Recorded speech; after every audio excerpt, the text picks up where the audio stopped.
Well, hello, everyone. Welcome back to Uncivil Law. So for tonight's stream, we're going to be watching the state. Well, technically, it's not a State of the Union. So I have to correct myself every time. Technically, we're going to watch a joint session of Congress, which the president will be addressing, where he'll give remarks concerning the union, but not particularly its state there too. Technical distinctions, man. Technical distinctions. And we are going to have a fun time watching this, I am sure. Should be good.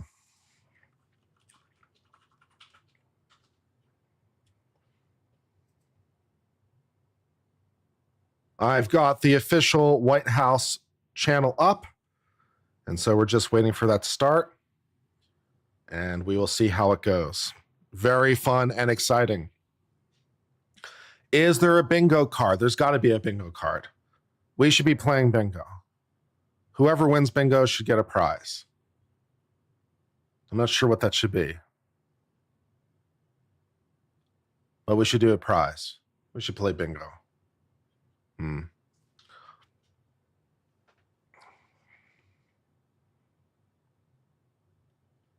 How y'all doing? What's my view on the Canadian tariff? I don't really understand what it's specifically tied to. He said initially it was tied to fentanyl, but that doesn't really make sense to me. There doesn't seem to be a lot of fentanyl coming in from the Canadian border based on what I could tell. So I'm not really sure what's tied to or what its point is or what its mission is. So I'm ambiguous. I'm ambiguous on the motivation for it, would be my thought.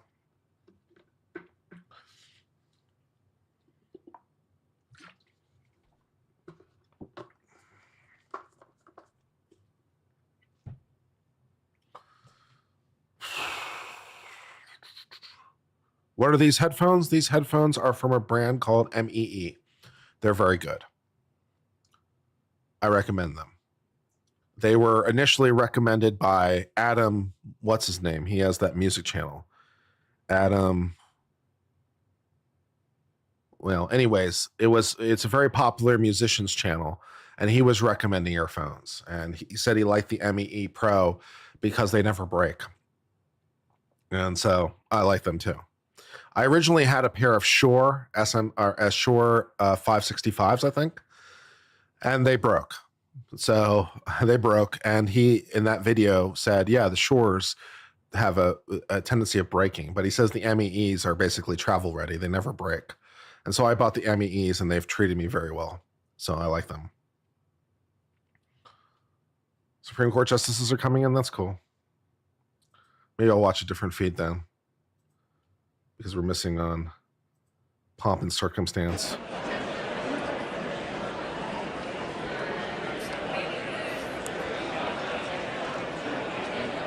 Do I have a link for the headphones? I could provide you one. Give me a second.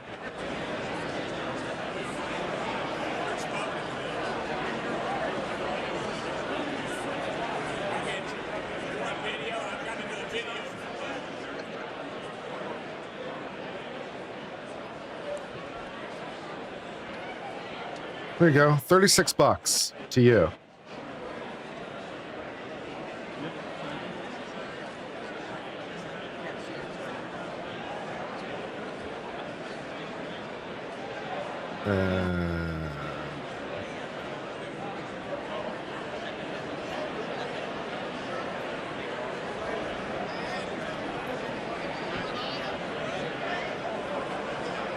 Okay.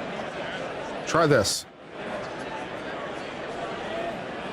$36 to you. They're on sale right now. You get a discount.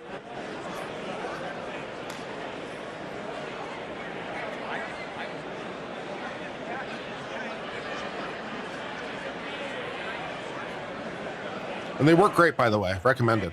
For in-ear monitors, they work very, very well. And if you want to spend more than $36, you can get more upgraded ones, but the $36 ones work fine. So why spend more?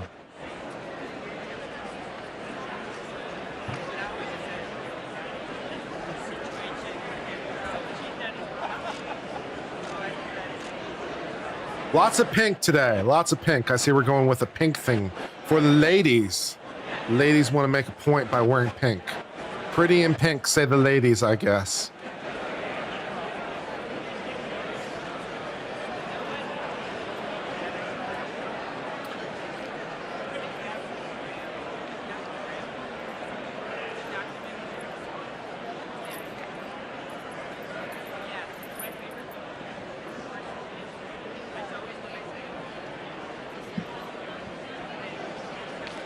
JD Vance looks good standing behind that desk.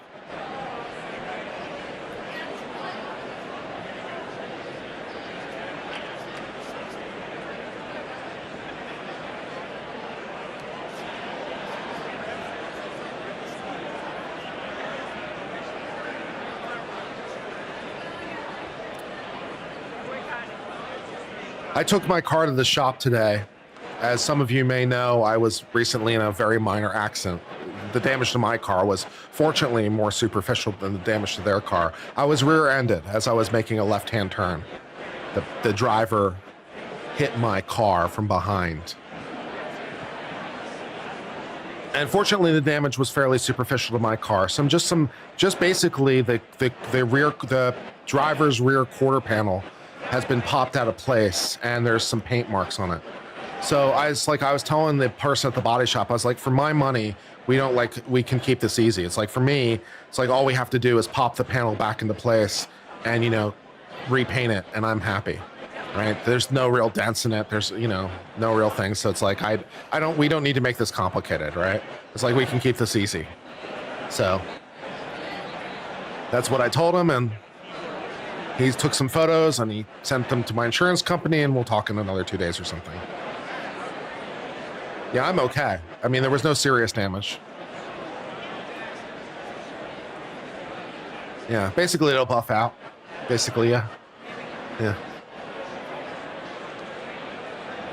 Was a crash report done? No, the police were not called. I did not call the police. She asked if she should call the police.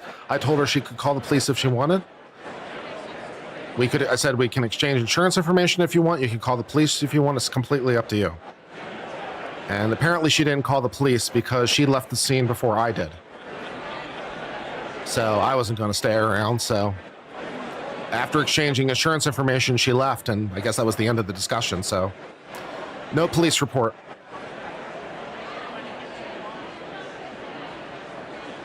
Same lane of traffic. The person behind me just hit me as they were turning. So the person behind me in traffic hit me as we were making the turn. But, as I say, fairly inconsequential damages, no injuries. So I didn't see any particular need to get the police involved, so I didn't call them. So.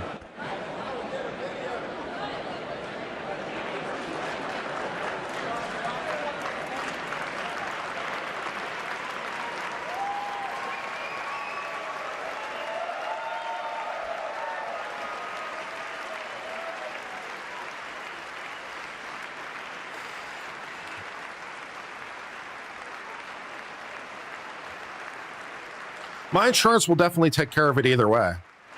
I have comprehensive insurance with a $250 deductible because I ain't no fool. So the only question is whether I'll have to pay $250 or $0. That's the only question, right? Because I have comprehensive insurance because I ain't no fool. So one way or another, my insurance company is going to take care of it. That's their job. That's what I pay them for.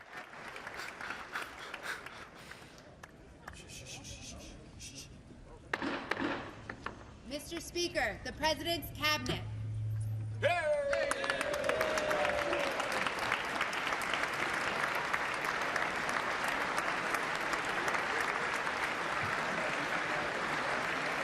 You up to $1,000 deductible? I'm just paranoid, man. I'm just paranoid. I think they might offer a $100 deductible, but I seem to remember it was like a lot more expensive.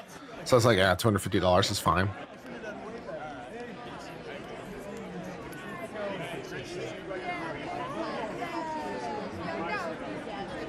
If she ran to the back of me, her insurance could cover it. Yeah, I know, but I'm gonna let that be my insurance company's problem. I'm gonna let that be my insurance company's problem.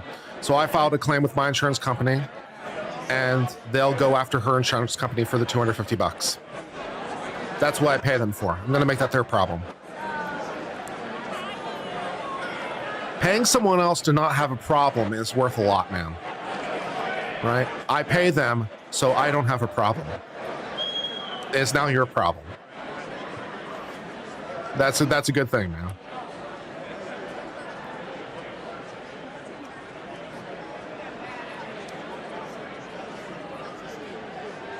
Their insurance company called me.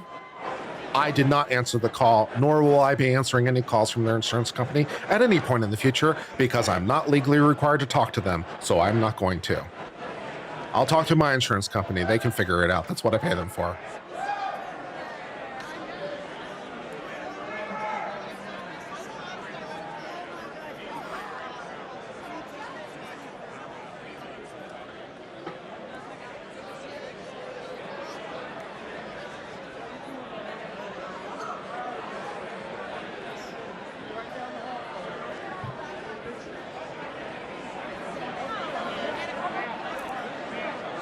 By the way, I have Amica insurance, and I can say I've been really pleased. I had a prior accident like two years ago or something, and there was significant damage to my car. I didn't think it was that bad, but apparently the bill was really high. But in any event, yeah, like the cost of the repairs was like the cost of my car. I was surprised they actually didn't total it out. The cost of the repair was so high. But you know, Amica paid for it. They paid for it, and they didn't give me any hassle about it. They just wrote a check, as they say. Easy peasy, right? No fight. It was great. That's why I picked them, because they have a good reputation. You know, that's why I picked them, because they have a good reputation. They actually pay claims. Won't my insurance rate increase? It might. It might increase a little bit. It didn't increase as much as the amount of money they paid out. I'll tell you that. Like they paid out like $9,000 or something. My rates aren't going to go up that much. I'm winning. I'm winning this insurance rate right now. I'm winning.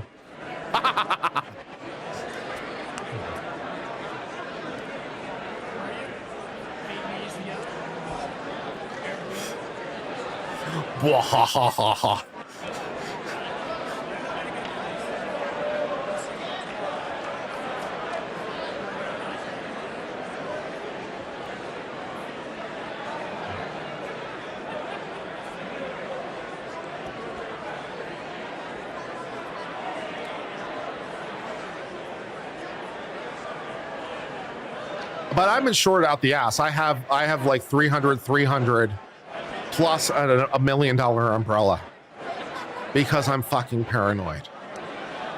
It's one of those things it's one of those things because I'm like, it's like, do you have minimums? It's like, no. 300 plus $1 million. So it's like I can cause a $1.3 million of damage and I get covered. That's how insured I am. I'm paranoid.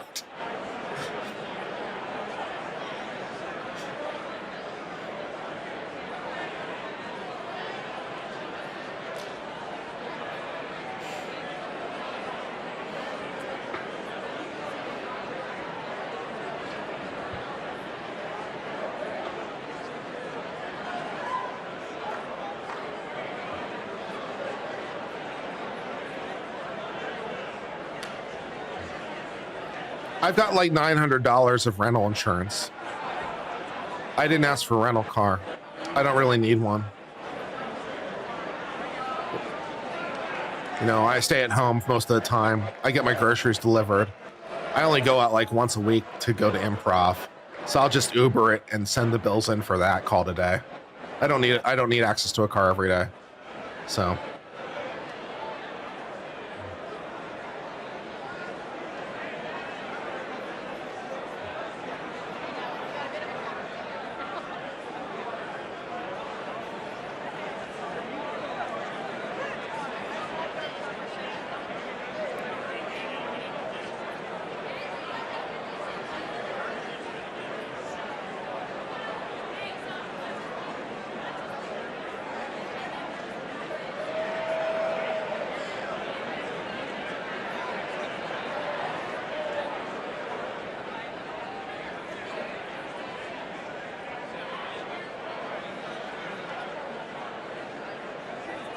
How am I liking Texas? Texas is fun. I've been enjoying improv classes recently.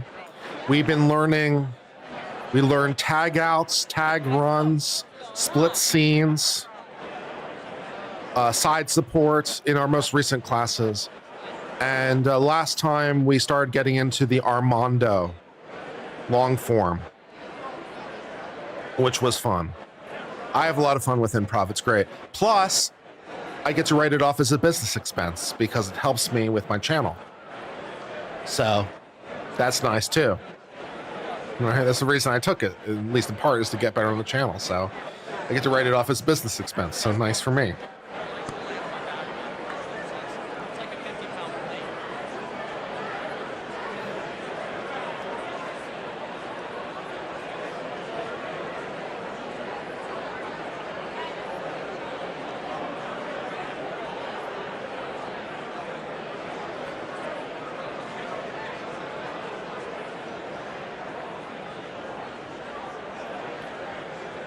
Some of my two favorite words in the IRS, ordinary and necessary. Love it.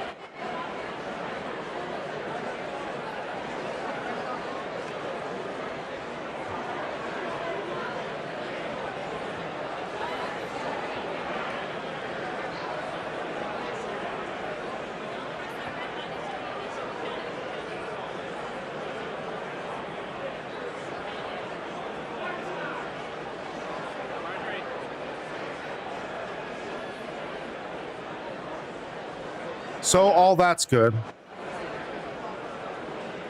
Is he running late? No, not really. It was scheduled to start at 8:10, at least according to the White House. So at the moment, he's basically on time.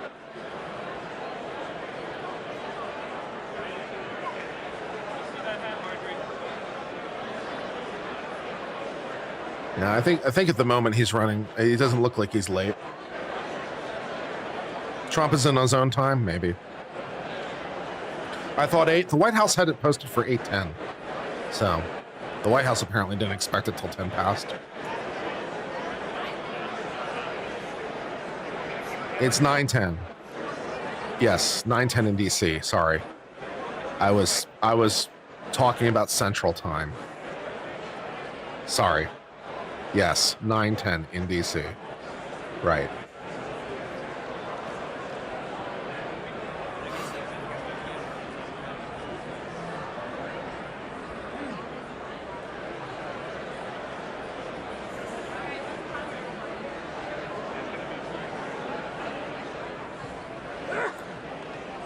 Bless you.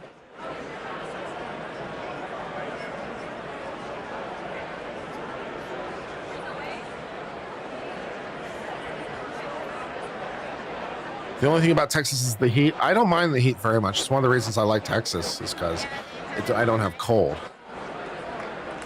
I don't really like cold very much.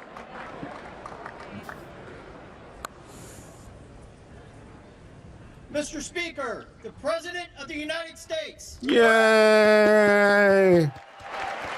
Yeah, so we're basically on time. We're basically running on time. Yay! Everyone clap for the president. Yay!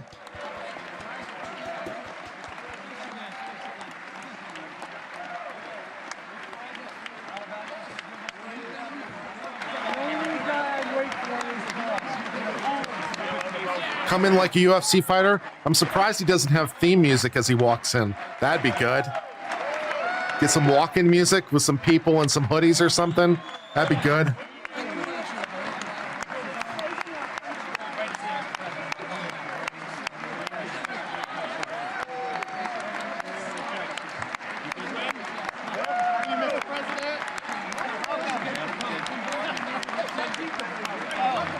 Did we find a bingo card? Wasn't really looking, but we should definitely have a bingo card. Let me see if I can find one real quick while we wait. Okay. Trump bingo card. Okay. Oh, here we go.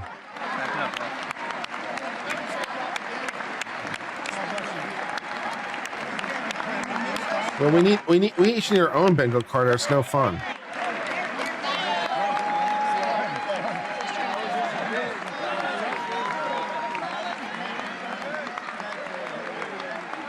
Let's see if I can find one that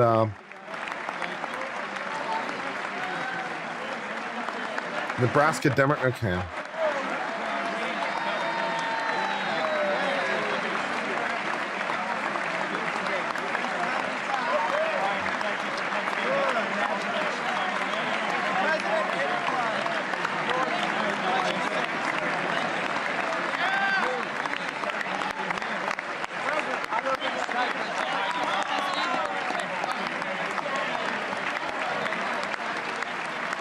Printable and customizable. That sounds promising. No. No.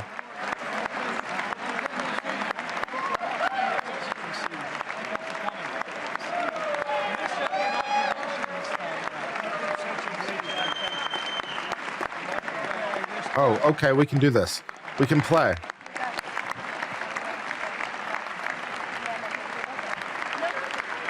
No, that's not really good.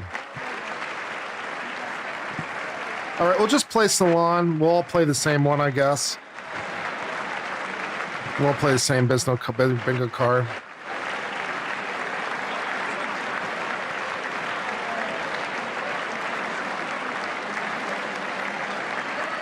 Young men, listen to me. I said, young men,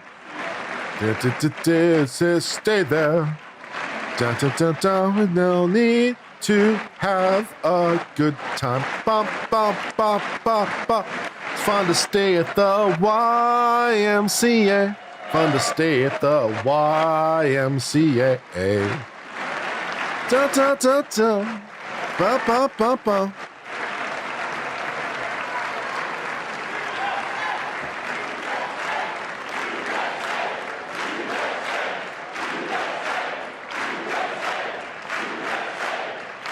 Trump was right about everything. Nice. Nice.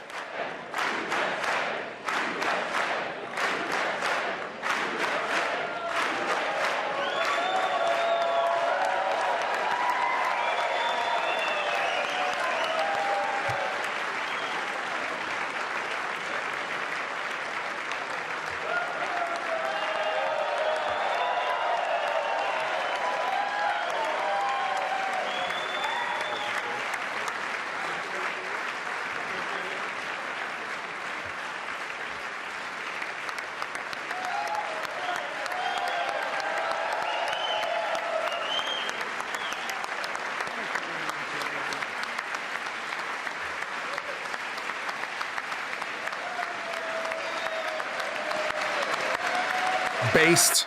Thank you, Alan Mountree, for $1.99. Appreciate that.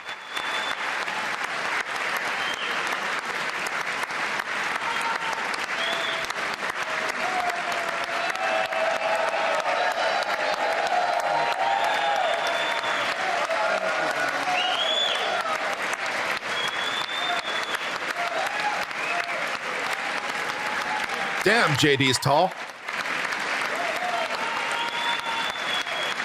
Either that or Mike Johnson short, one of the two. Thank you.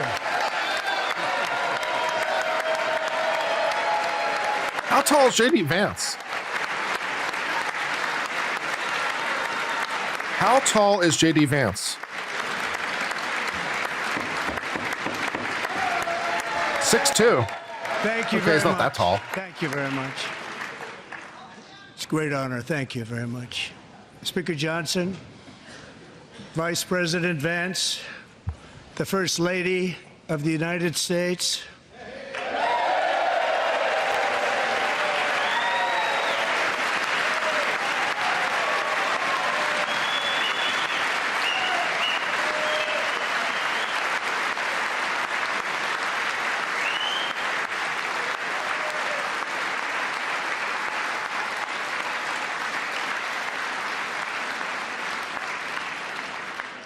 members of the United States Congress, thank you very much. And to my fellow citizens, America is back.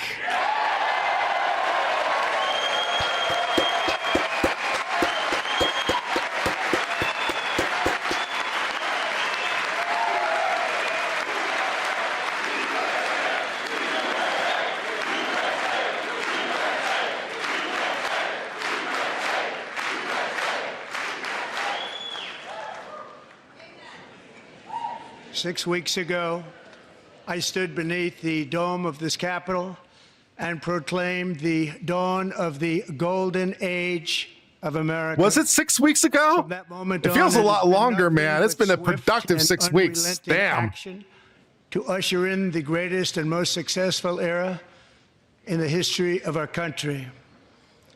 We have accomplished more in 43 days than most administrations accomplished in 4 years. I think it's a point to be. And we are just getting started. There's a point to be had there, man. One thing you definitely can say about this president is he has been way more active than most.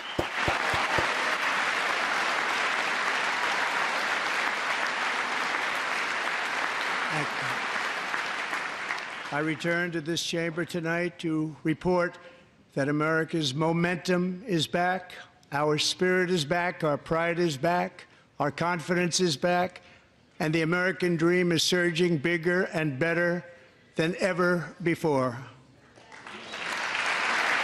Musk decided to wear a suit. Thank God. The American dream is unstoppable, and our country is So on the apparently verge of a the comeback, standard for the Musk likes is of which it a the world joint has session of never witnessed Congress? and perhaps That's when a suit is never appropriate. witness Nothing again. else will do. There's never been anything like it. It's nice to know there's a standard somewhere. The presidential election of November 5th was a mandate like has not been seen in many decades. We won all 7 swing states, giving us an electoral college victory of 312 votes.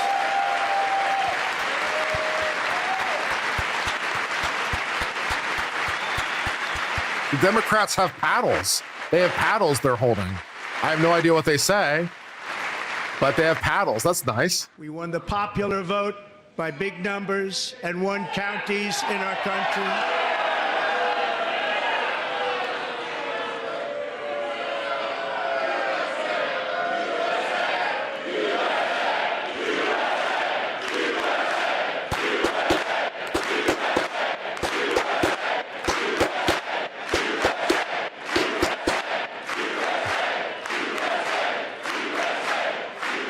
If this turns into a fight on the floor of the House, that'd be amazing. 2,700 to 525 on a map that reads almost completely red for Republican.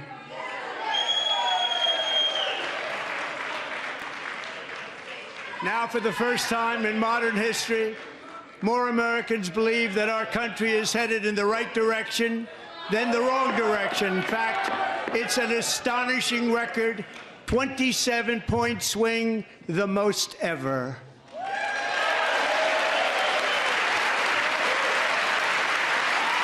They're going to get the sergeant at arms to start parading with the mace. It's going to be epic. Likewise, small business optimism saw its single largest one-month gain ever recorded, a 41-point jump.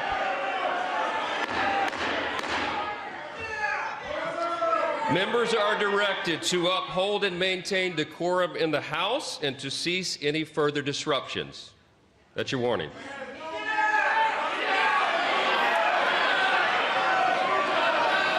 Members are engaging in willful and continuing breach of decorum, and the chair is prepared to direct the sergeant at arms to restore order to the joint session. Do it! Do it! Do it! I'm here for it! Let's go!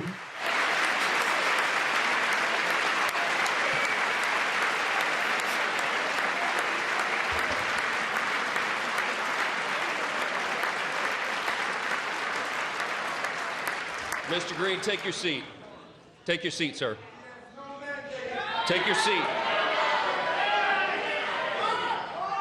Finding that members continue to engage in willful and concerted disruption of proper decorum, the chair now directs the sergeant at arms to restore order. Yeah, baby! We're doing it! We're going to the wall, baby! Let's go!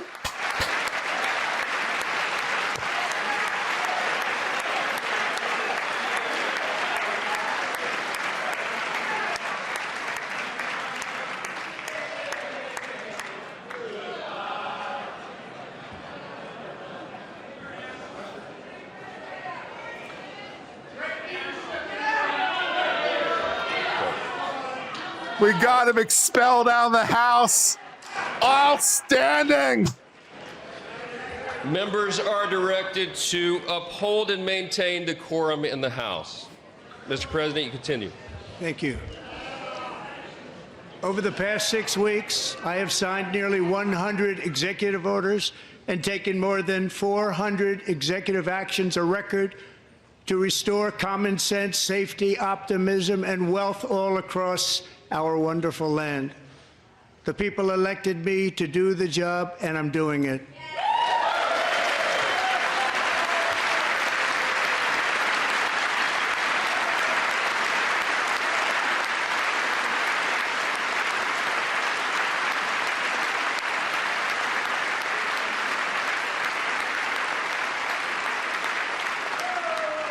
In fact, it has been stated by many that the first month of our presidency, it's our presidency, is the most successful in the history of our nation. By many.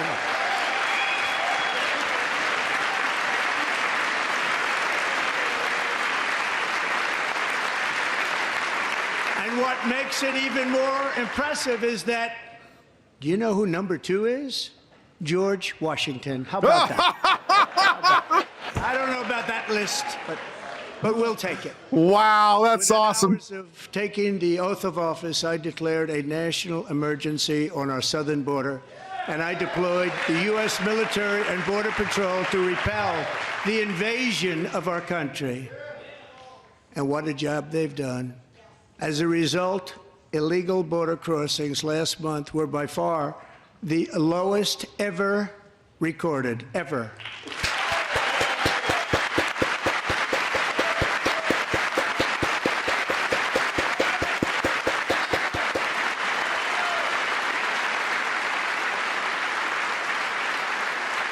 They heard my words and they chose not to come. Much easier that way.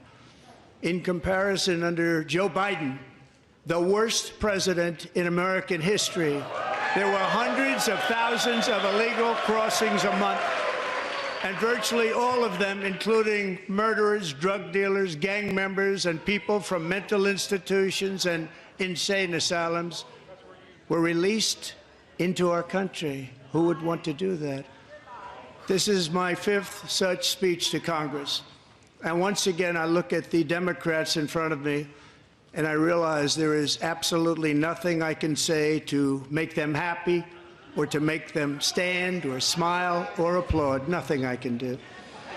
I could find a cure to the most devastating disease, a disease that would wipe out entire nations, or announce the answers to the greatest economy in history, or the stoppage of crime to the lowest levels ever recorded. And these people sitting right here will not clap, will not stand, and certainly will not cheer for these astronomical achievements. They won't do it, no matter what. Five times I've been up here. It's very sad, and it just shouldn't be this way.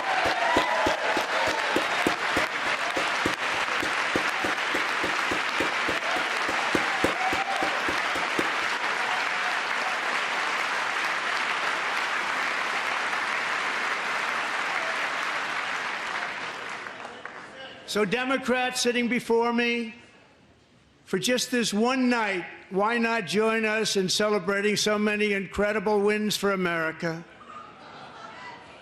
For the good of our nation, let's work together and let's truly make America great again. I don't think the Democrats are feeling it. I don't think they're feeling the unity, people.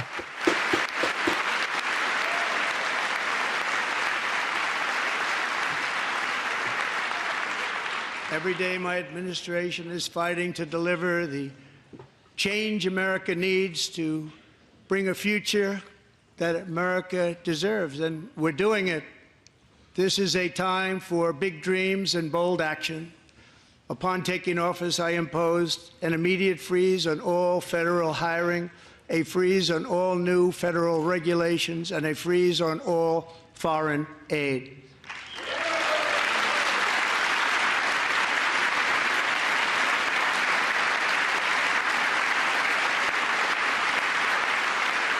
I terminated the ridiculous Green New Scam. I withdrew from the unfair Paris Climate Accord, which was costing us trillions of dollars that other countries were not paying. I withdrew from the corrupt World Health Organization.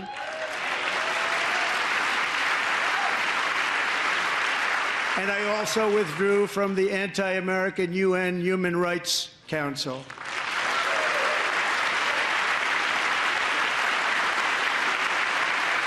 We ended all of Biden's environmental restrictions that were making our country far less safe and totally unaffordable. And importantly, we ended the last administration's insane electric vehicle mandate, saving our auto workers and companies from economic destruction.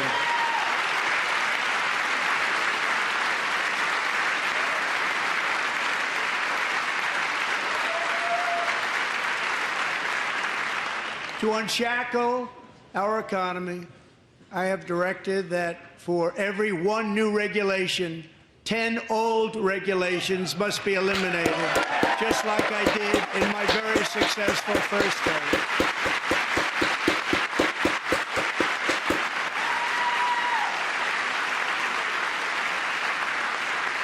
And in that first term, we set records on ending unnecessary rules and regulations like no other president had done before.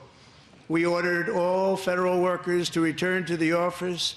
They will either show up for work in person or be removed from their job.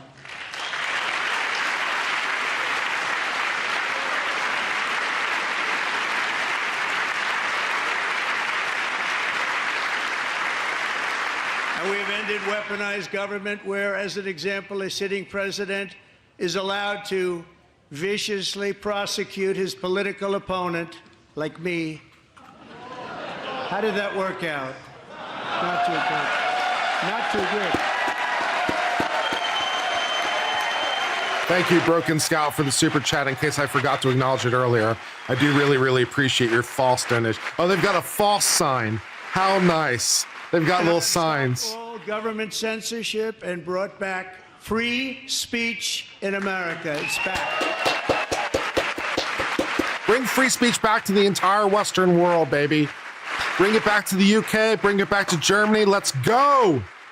And 2 days ago, I signed an order making English the official language of the United States of America.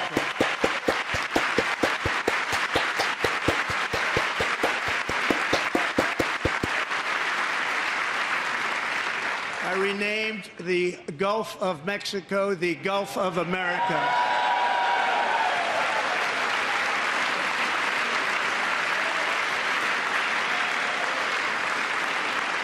And likewise, I renamed, for a great president, William McKinley, Mount McKinley again. Beautiful Alaska. We love Alaska. We've ended the tyranny of so-called diversity, equity, and inclusion policies all across the entire federal government and indeed the private sector and our military. Free the EU and UK indeed, Jody. 100%. Will be woke no longer.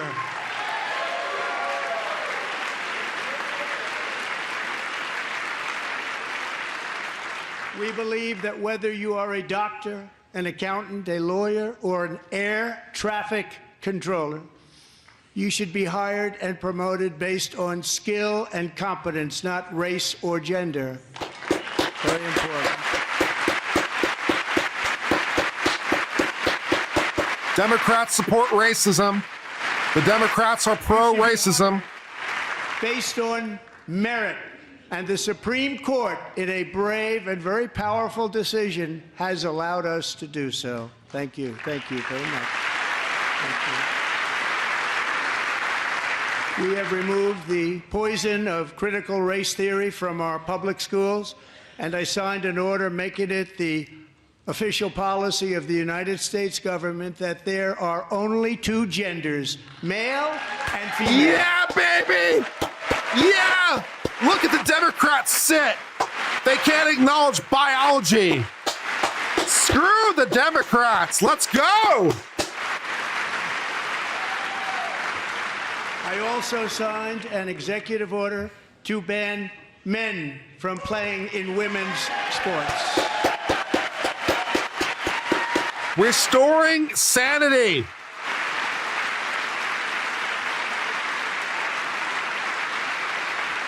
Walsh is there. There's Ben Shapiro and Walsh. They look good. Peyton McNabb was an all-star high school athlete, one of the best, preparing for a future in college sports.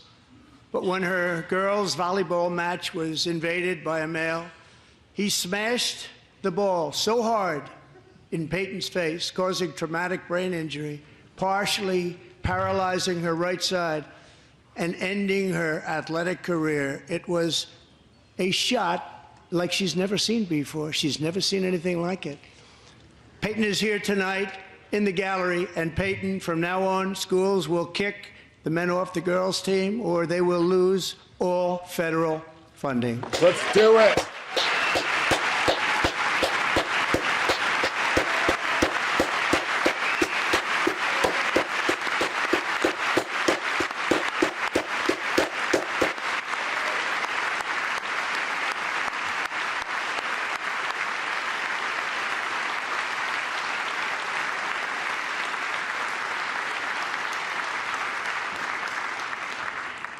And if you really want to see numbers, just take a look at what happened in the women's boxing, weightlifting, track and field, swimming, or cycling, where a male recently finished a long-distance race 5 hours and 14 minutes ahead of a woman for a new record by 5 hours.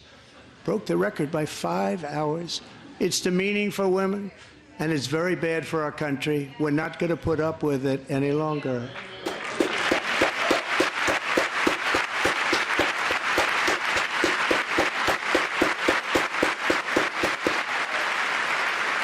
Look at Nancy Pelosi with that sour puss. Sorry, we acknowledge biology, Nancy. What I have just described is only a small fraction of the common sense revolution that is now, because of It us, is Matt Walsh, yeah. sweeping the entire world.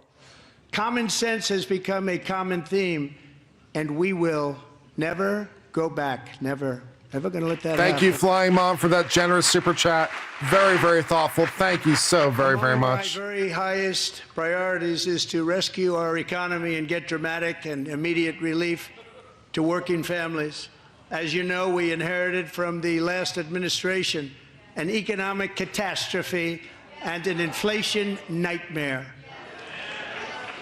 Their policies drove up energy prices, pushed up grocery costs, and drove the necessities of life out of reach for millions and millions of Americans. They've never had anything like it. We suffered the worst inflation in 48 years, but perhaps even in the history of our country. They're not sure. As president, I'm fighting every day to reverse this damage and make America affordable again.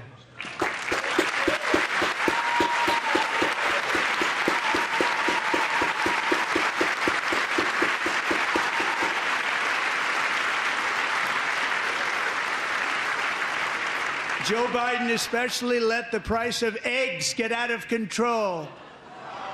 The egg price is out of control, and we're working hard to get it back down. Secretary, do a good job on that. You inherited a total mess from the previous administration. Do a good job.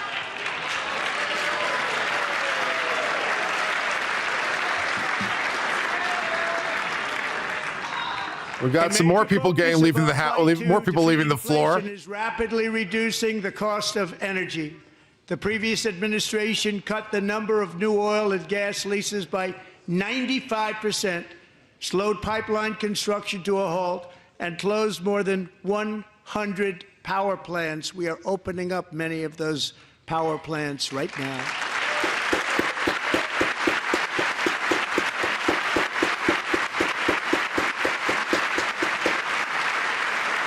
And frankly, we have never seen anything like it.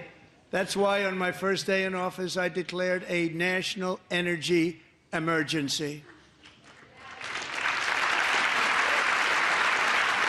As As you've heard me say many times, we have more liquid gold under our feet than any nation on earth, and by far. And now I fully authorize the most talented team ever assembled to go and get it. It's called Drill, Baby, Drill.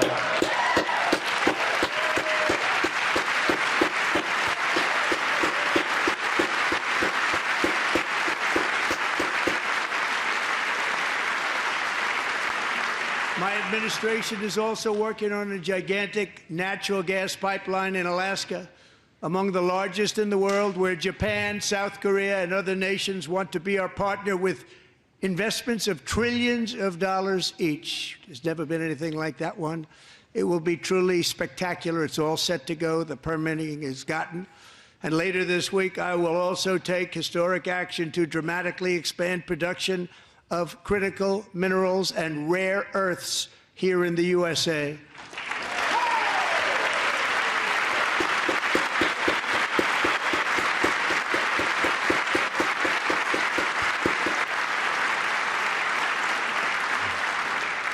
To further combat inflation, we will not only be reducing the cost of energy, but will be ending the flagrant waste of taxpayer dollars.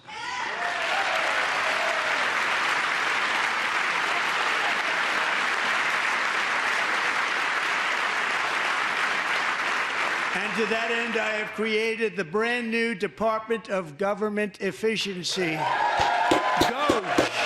Perhaps you've heard of it. Perhaps. Looking good in that suit and tie, Elon. Looking good. Which is headed by Elon Musk, who is in the gallery tonight.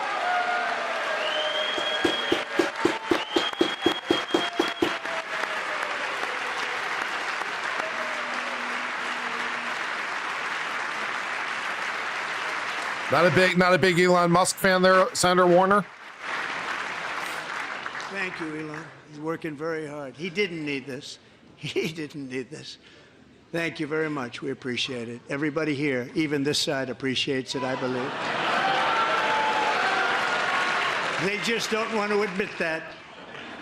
Just listen to some of the appalling waste we have already identified.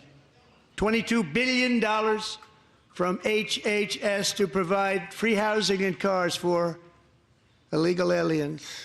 $45 million for diversity, equity, and inclusion scholarships in Burma. $40 million to improve the social and economic inclusion of sedentary migrants. Nobody knows what that is. Yeah, I don't know what a sedentary migrant is either. That's what is a sedentary migrant? LGBTQI+ in the African nation of Lesotho, which nobody has ever heard of.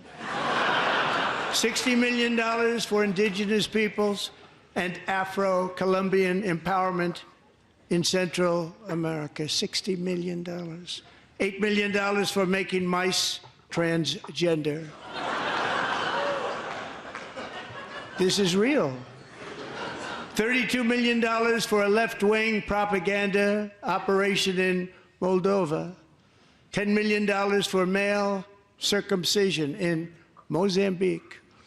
$20 million for the Arab Sesame Street in the Middle East. It's a program. $20 million for a program. $1.9 billion to recently created Decarbonization of Homes Committee, headed up, and we know she's involved. Just at the last moment, the money was passed over by a woman named Stacey Abrams. Have you ever heard of her? A $3.5 million consulting contract for lavish fish monitoring. $1.5 million for voter confidence in Liberia. $14 million for social cohesion in Mali. $59 million for illegal alien hotel rooms in New York City. He's a real estate developer. He's done very well. $250,000 to increase vegan local climate action innovation in Zambia. $42 million for social and behavior change in Uganda. $14 million for improving public procurement in Serbia, $47 million for improving learning outcomes in Asia. Asia's doing very well with learning. I don't know what we're doing. We should use it ourselves.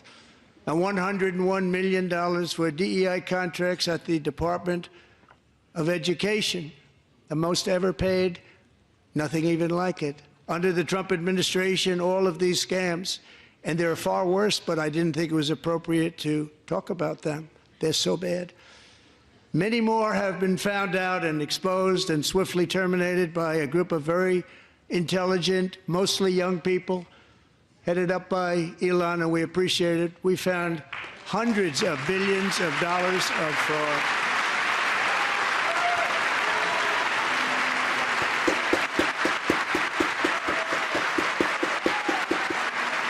The Democrats have signs. Thank you, Chemerinsky, for the super chats. Appreciated. And we've taken back the money and reduced our debt to fight inflation and other things. Taken back a lot of that money. We got it just in time. This is just the beginning. The Government Accountability Office, a federal government office, has estimated annual fraud of over $500 billion in our nation, and we are working very hard to stop it. We're going to. We're also identifying shocking levels of incompetence and probable fraud in the Social Security program for our seniors, and that our seniors and people that we love rely on. Believe it or not, government databases list 4.7 million Social Security members from people aged 100 to 109 years old. It lists 3.6 million people from ages 110 to 119. I don't know any of them. I know some people that are rather elderly, but not quite that elderly. 3.47 million people from ages 120 to 129. 3.9 million people from ages 130 to 139. 3.5 million people from ages 140 to 149. And money is being paid to many of them, and we're searching right now. In fact, Pam, good luck. Good luck. You're going to find it.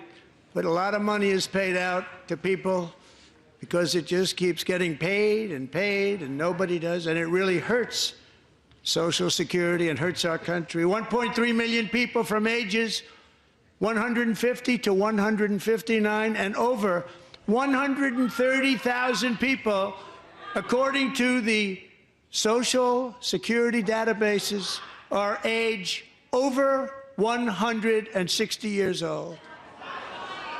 We have a healthier country than I thought, Bobby.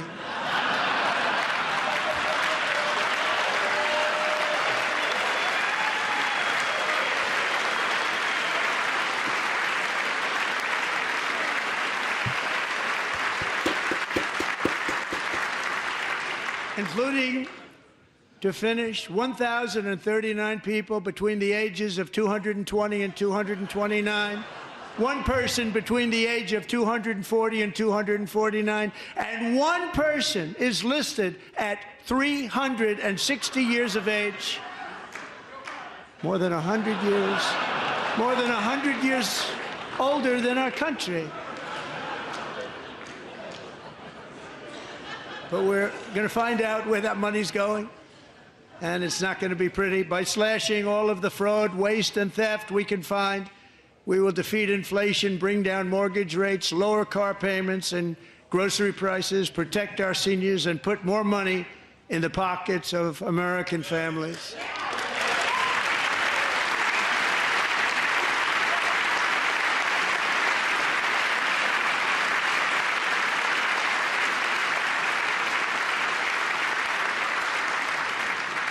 And today, interest rates took a beautiful drop, big, beautiful drop. It's about time.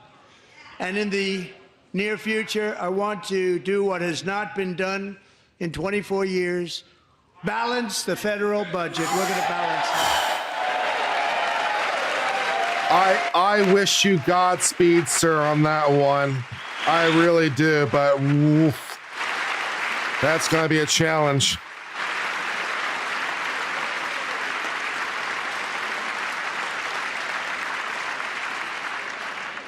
With that goal in mind, we have developed in great detail what we are calling the Gold Card, which goes on sale very, very soon.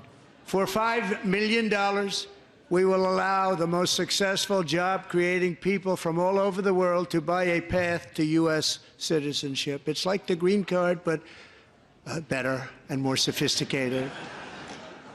And these people will have to pay tax in our country. They won't have to pay tax from where they came. The money that they've made, you wouldn't want to do that, but they have to pay tax, create jobs.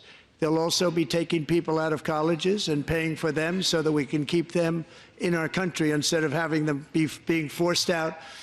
Number one, at the top school, as an example, being forced out and not being allowed to stay and create tremendous numbers of jobs and great success for a company out there. So while we take out the criminals, killers, traffickers, and child predators who are allowed to enter our country under the open border policy of these people, the Democrats, the Biden administration, the open border it's just an EB-5 visa. Yeah. In some ways, it's not a new program. Our country. In some ways, it's not a new program. We already had a program like that, kind of. People. So it's yeah, we already had that kind of visa. So it's not really new. It's just changing the rules for it. Yeah.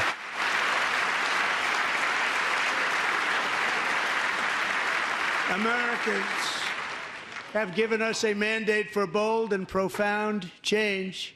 For nearly 100 years, the federal bureaucracy has grown until it has crushed our freedoms, ballooned our deficits, and held back America's potential in every possible way. The nation founded by pioneers and risk-takers now drowns under millions and millions of pages of regulations and debt. Approvals that should take 10 days to get instead take 10 years, 15 years, and even 20 years before you're rejected. Meanwhile, we have hundreds of thousands of federal workers who have not been showing up to work. My administration will reclaim power from this unaccountable bureaucracy, and we will restore true democracy to America again.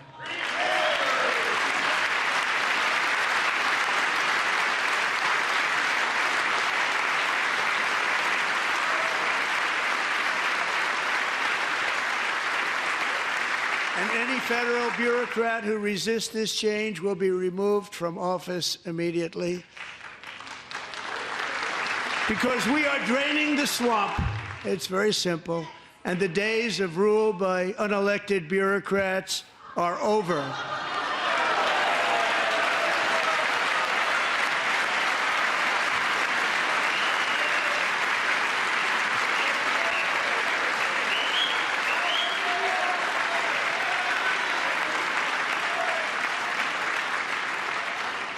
And the next phase of our plan to deliver the greatest economy in history is for this Congress to pass tax cuts for everybody. They're in there. They're waiting for you to vote.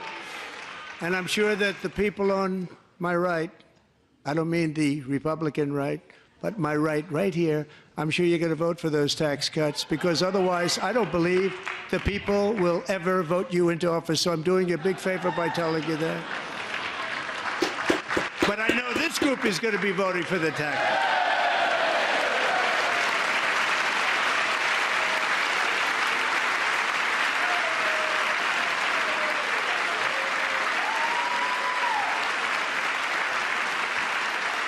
Thank you. It's a very, very big part of our plan. We had tremendous success in our first term with it. A very big part of our plan. We're seeking permanent income tax cuts all across the board.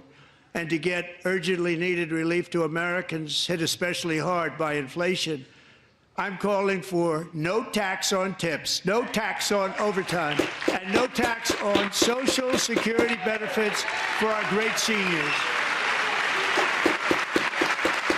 The Democrats don't support that? Wow, they really do oppose everything, don't they?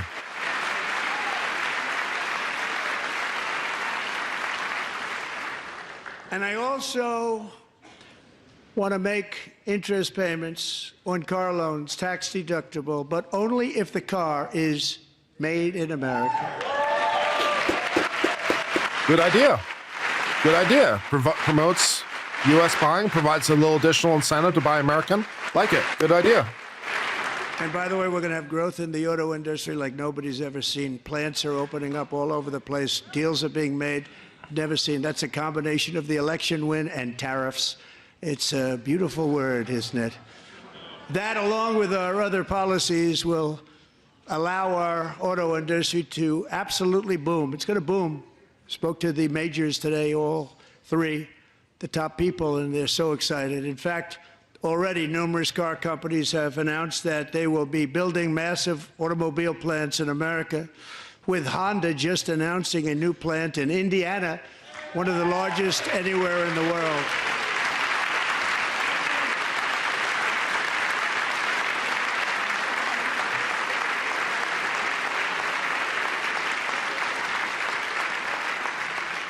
And this has taken place since our great victory on November 5th, a date which will hopefully go down as one of the most important in the history of our country.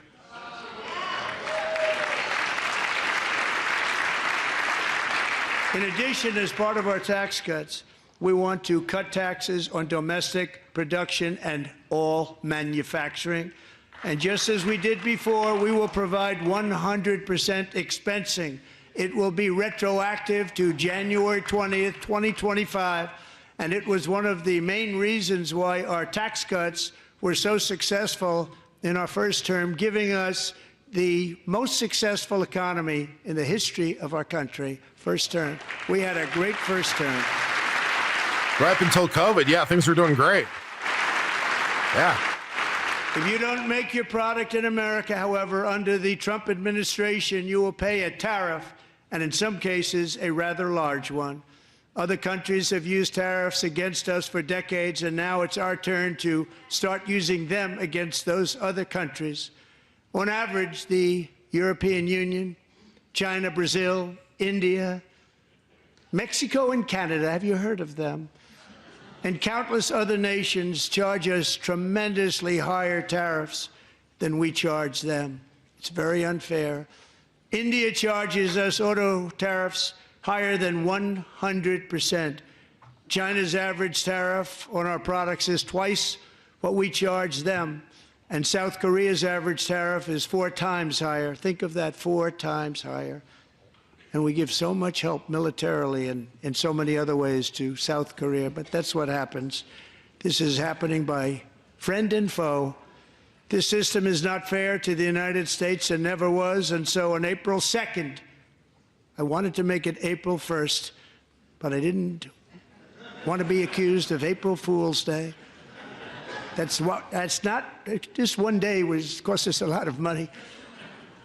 But we're going to do it in April. I'm a very superstitious person. April 2nd, reciprocal tariffs kick in.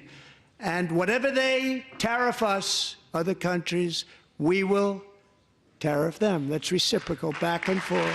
Whatever they tax us, we will tax them. That's right, baby. If they do non-monetary tariffs to keep us out of their market, then we will do non-monetary barriers to keep them out of our market. There's a lot of that, too. They don't even allow us in their market. We will take in trillions and trillions of dollars and create jobs like we have never seen before.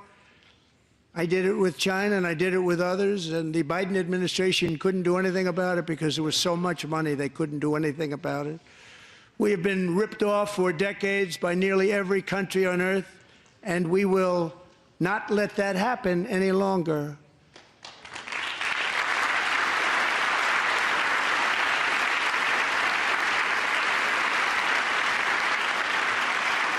Much has been said over the last 3 months about Mexico and Canada. but we have very large deficits with both of them. But even more importantly, they've allowed fentanyl to come into our country at levels never seen before, killing hundreds of thousands of our citizens and many very young, beautiful people, destroying families. Nobody's ever seen anything like it. They are, in effect, receiving subsidies of hundreds of billions of dollars. We pay subsidies to Canada and to Mexico of hundreds of billions of dollars, and the United States will not be doing that any longer. We're not going to do it any longer.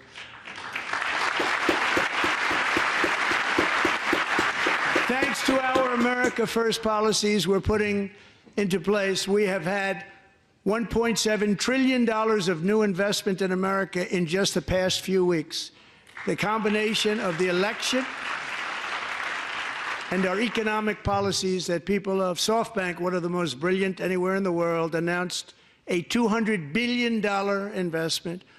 OpenAI and Oracle, Larry Ellison, announced $500 billion investment, which they wouldn't have done if Kamala had won. Apple announced $500 billion investment.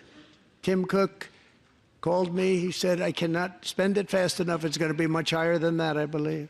They'll be building their plants here instead of in China. And just yesterday, Taiwan Semiconductor, the biggest in the world, most powerful in the world, has a tremendous amount, 97% of the market, announced a $165 billion investment to build the most powerful chips on earth right here in the USA. It's very important for our U.S. national security to get more high-tech chip development inside the United States. We need to be less dependent on Taiwan. Your CHIPS Act is a horrible, horrible thing. We give hundreds of billions of dollars, and it doesn't mean a thing. They take our money and they don't spend it. All that meant to them, we're giving them no money. All that was important to them was they didn't want to pay the tariffs, so they came and they're building, and many other companies are coming. We don't have to give them money. We just want to protect our businesses and our people, and they will come because they won't have to pay tariffs if they build in America. So it's very amazing. You should get rid of the CHIP Act, and whatever's left over, Mr. Speaker, you should use it to reduce debt or any other reason you want to.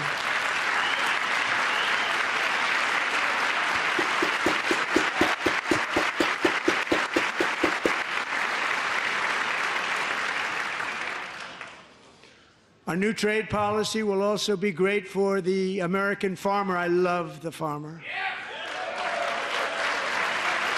Who will now be selling into our home market, the USA, because nobody is going to be able to compete with you. Because there's goods that come in from other countries and companies. They're really in a bad position in so many different ways. They're uninspected.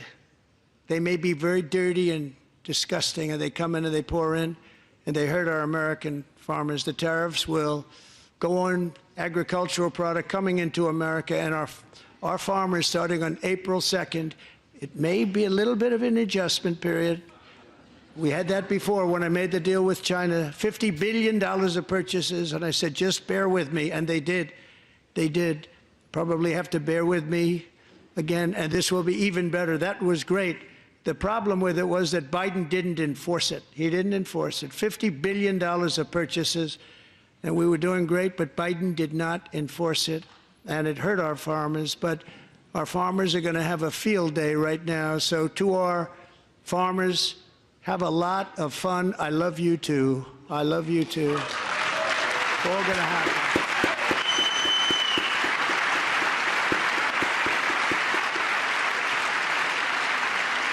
And I have also imposed a 25% tariff on foreign aluminum, copper, lumber, and steel, because if we don't have, as an example, steel and lots of other things, we don't have a military, and frankly, we just won't have a country very long. Here today is a proud American steelworker, fantastic person from Decatur, Alabama, Jeff Denard. has been working at the same steel plant for 27 years in a job that has allowed him to serve as the captain of his local volunteer fire department, raise 7 children with his beautiful wife, Nicole, and over the years provide a loving home for more than 40 foster children. So great, Jeff.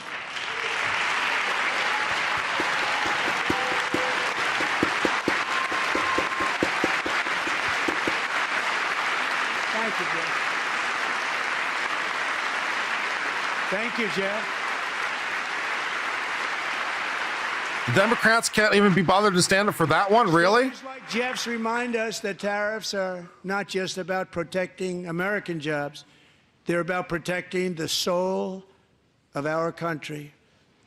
Tariffs are about making America rich again and making America great again, and it's happening, and it will happen rather quickly. There'll be a little disturbance, but we're okay with that. It won't be much. No, you're not. Oh. And look where Biden took us, very low, the lowest we've ever been. Jeff, I want to thank you very much. And I also want to recognize another person who has devoted herself to foster care community. She works so hard on it. A very loving person, our magnificent First Lady of the United States.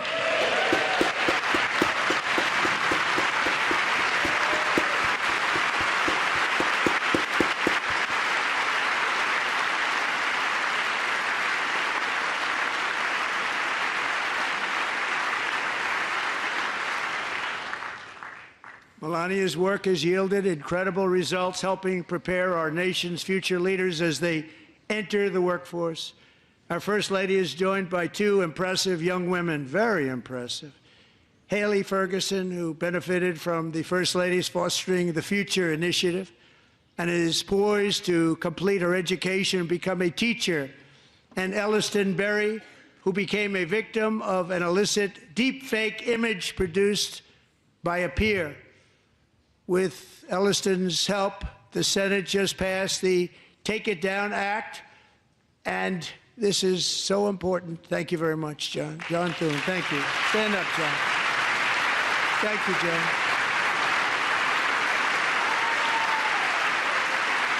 Thank you all very much. The Democrats are not applauding for taking down deep fake porn. The Democrats like the deep fake porn. And the Senate. Great job to criminalize the. Is there anything we can get you to applaud? Such images at all online is terrible, terrible thing. And once it passes the House, I look forward to signing that bill into law. Thank you. And I'm going to use that bill for myself too, if you don't mind, because nobody gets treated worse than I do online. Nobody. That's great. Thank you very much to the Senate. Thank you.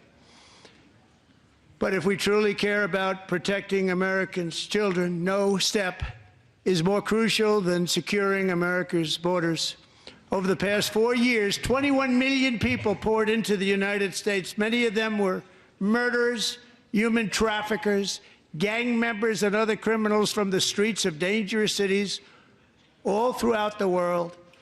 Because of Joe Biden's insane and very dangerous open border policies, they are now strongly embedded in our country, but we are getting them out and getting them out fast.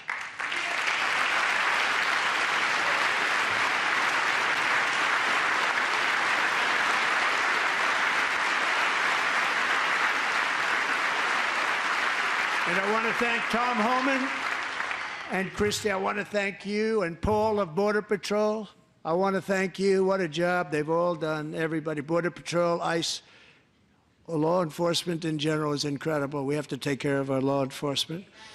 Have to.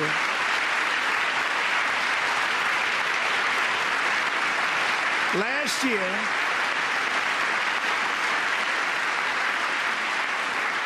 a brilliant 22-year-old nursing student named Laken Riley, the best in her class, admired by everybody, went out for a jog on the campus of the University of Georgia. That morning, Laken was viciously attacked, assaulted, beaten, brutalized, and horrifically murdered. Laken was stolen from us by a savage illegal alien gang member who was arrested while trespassing across Biden's open southern border and then set loose into the United States under the heartless policies of that failed administration. It was indeed a failed administration. He had then been arrested and released in a Democrat-run sanctuary city, a disaster, before ending the life of this beautiful young angel. With us this evening are Lakin's beloved mother, Allison, and her sister, Lauren.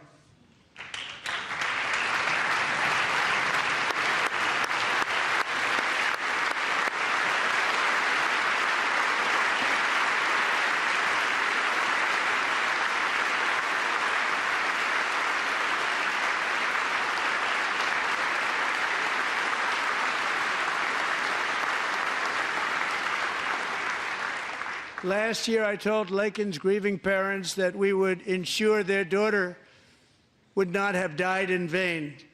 That's why the very first bill I signed into law as your 47th president mandates the detention of all dangerous criminal aliens who threaten public safety.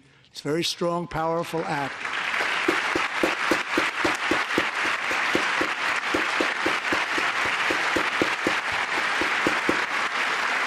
Democrats aren't in favor of that. They like the violent criminals. It's called the Laken-Riley Act.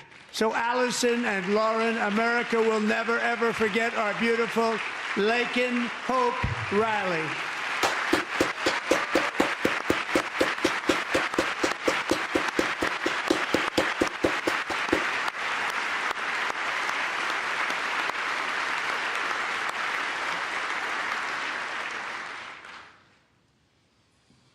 Thank you very much. Since taking office, my administration has launched the most sweeping border and immigration crackdown in American history, and we quickly achieved the lowest numbers of illegal border crossers ever recorded. Thank you. If you just have the will to do it, apparently you can. Apparently there's something we could have just done the whole time, right? I mean, there wasn't really anything that magically changed. We just decided to do it. And our friends in the Democrat Party kept saying we needed new legislation. We must have legislation to secure the border.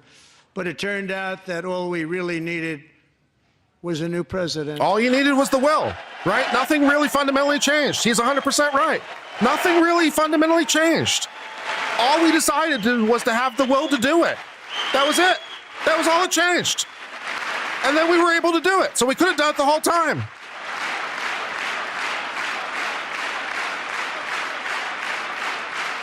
They simply chose not to.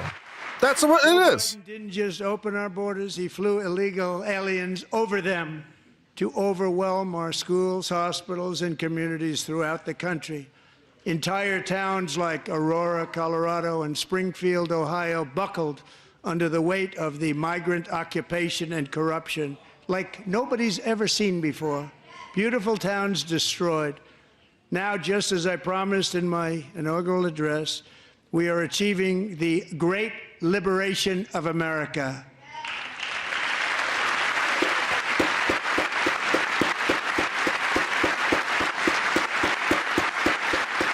But there still is much work to be done. Here tonight is a woman I have gotten to know, Alexis Nungari from Houston. Wonderful woman. Holla. Last June, Alexis's 12-year-old daughter, her precious Jocelyn, walked to a nearby convenience store. She was kidnapped, tied up, assaulted for 2 hours under a bridge, and horrifically murdered.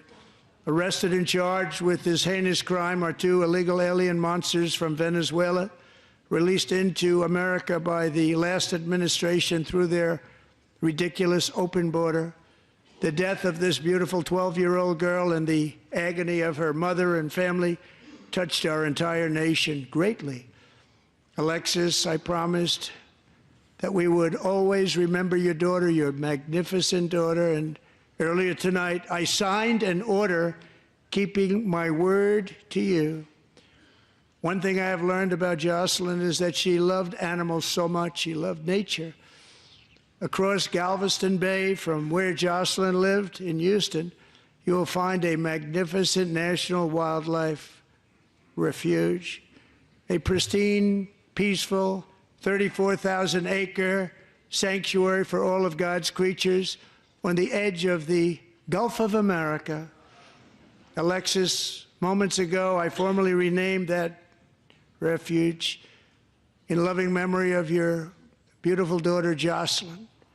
So, Mr. Vice President, if you would, may I have the order?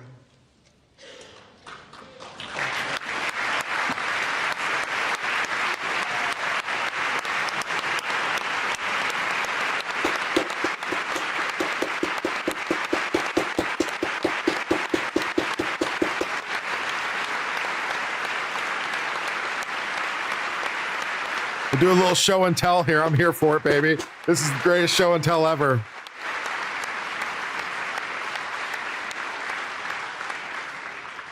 Thank you very much. All three savages charged with Jocelyn and Lakin's murders were members of the Venezuelan prison gang, the toughest gang, they say, in the world, known as Tren de Aragua.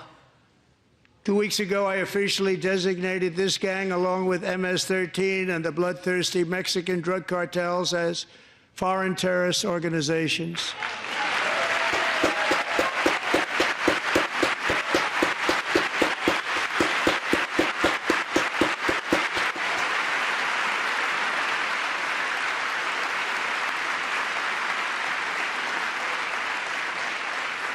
They are now officially in the same category as ISIS, and that's not good for them. Countless thousands of these terrorists were welcomed into the U.S. by the Biden administration. By the way, for the person who was asking about flashy earlier, I think that qualified as flashy with the holding the thing up. So if you had flashy on your bingo card, you can check it off now. In this country, yeah, you have my blessing. To come back ever. With us this evening is a warrior on the front lines of that battle, Border Patrol Agent Roberto Ortiz. Great guy.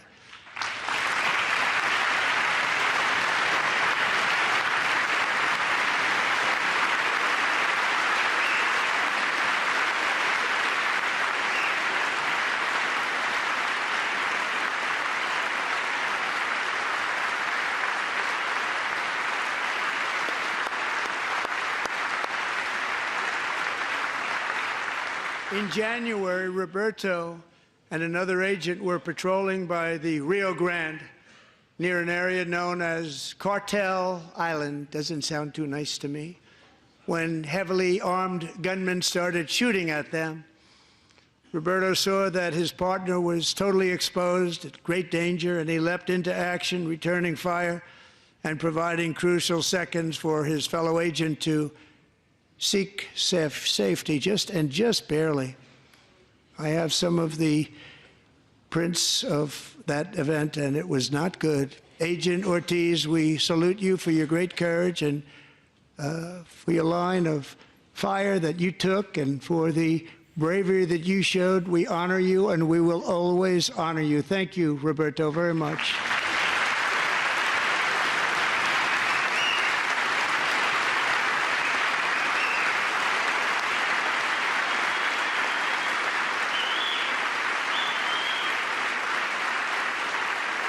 Thank you, Roberto. And I actually got to know him on my many calls to the border. He's a great gentleman.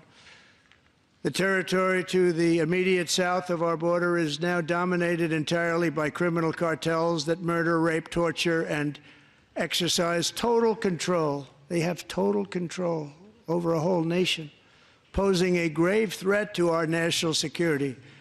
The cartels are waging war on America, and it's time for America to wage war on the cartels, which we are doing. Let's go! I 100% agree with this. 100% agree. These cartels are affecting us directly. Let's go to war. Because of our That's what the military is for. Let's go. being imposed on them. think of this, handed over to us 29 of the biggest cartel leaders in their country. That has never happened before. They want to make us happy. First time ever.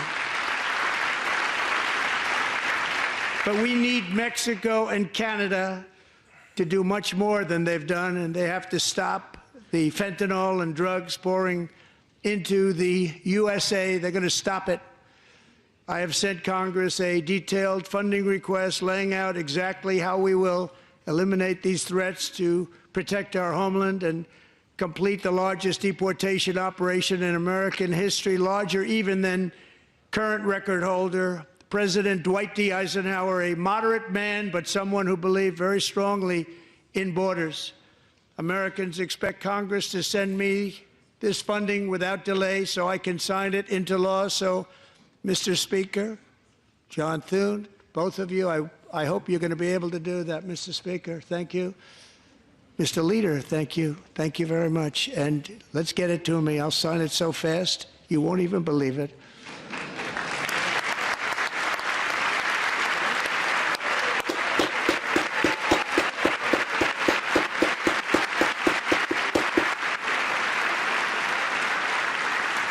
And as we reclaim our sovereignty, we must also bring back law and order to our cities and towns.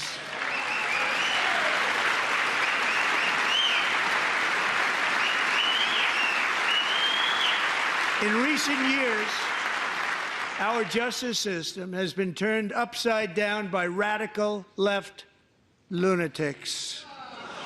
Many jurisdictions virtually ceased enforcing the law against dangerous repeat offenders while weaponizing law enforcement against political opponents like me. My administration has acted swiftly and decisively to restore fair, equal, and impartial justice under the constitutional rule of law, starting at the FBI and the DOJ. Pam, good luck. Cash, wherever you may be, good luck. Good luck. Pam Bondi. Good luck. So important. Going to do a great job. Cash, thank you. Thank you, Cash.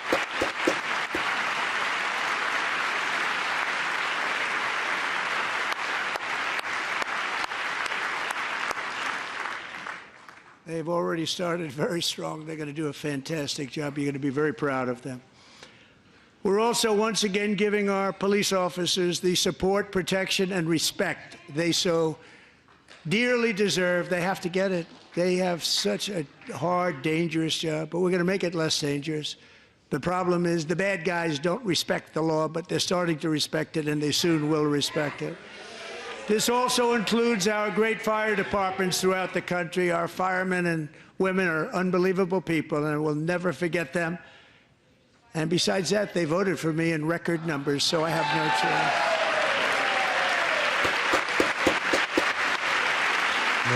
Father, the video's a little bit down.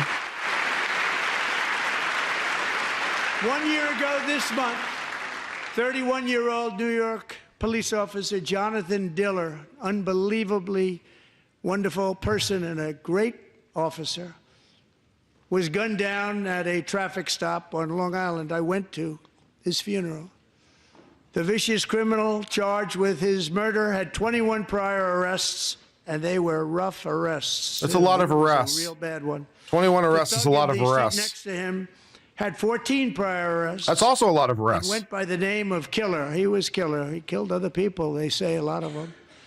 I attended Officer Diller's service, and when I met his wife and one-year-old son, Ryan, it was very inspirational, actually. His widow's name is Stephanie, and she is here tonight. Stephanie, thank you very much, Stephanie. Thank you very much.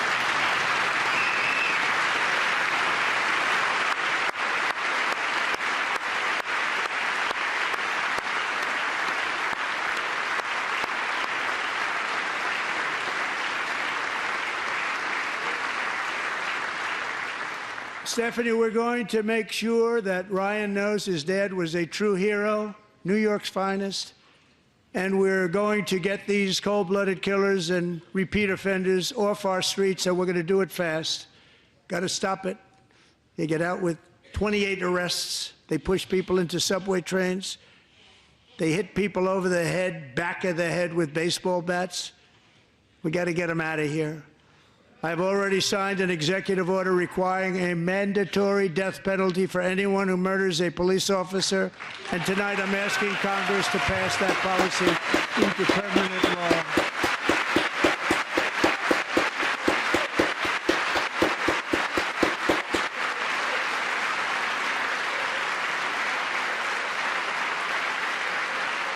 I'm also asking for a new crime bill getting tough on repeat offenders while enhancing protections for America's police officers so they can do their jobs without fear of their lives being totally destroyed.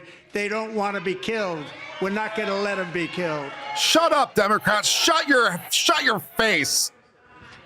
Joining us in the gallery tonight is a young man who truly loves our police. His name is DJ Daniel. He is 13 years old, and he has always dreamed of becoming a police officer.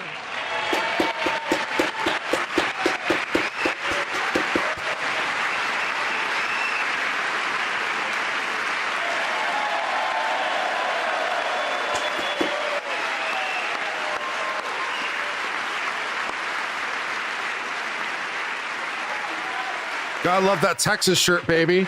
Represent, let's go. I need to get myself a shirt like that, man. I need to get myself a Texas dress shirt, man. That looks good, man.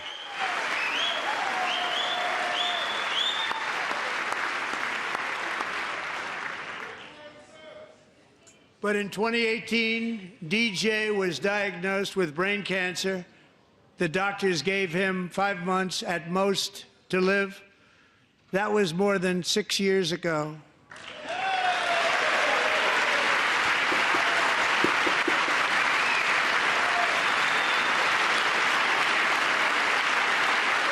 Are the Democrats applauding or are they pro-cancer?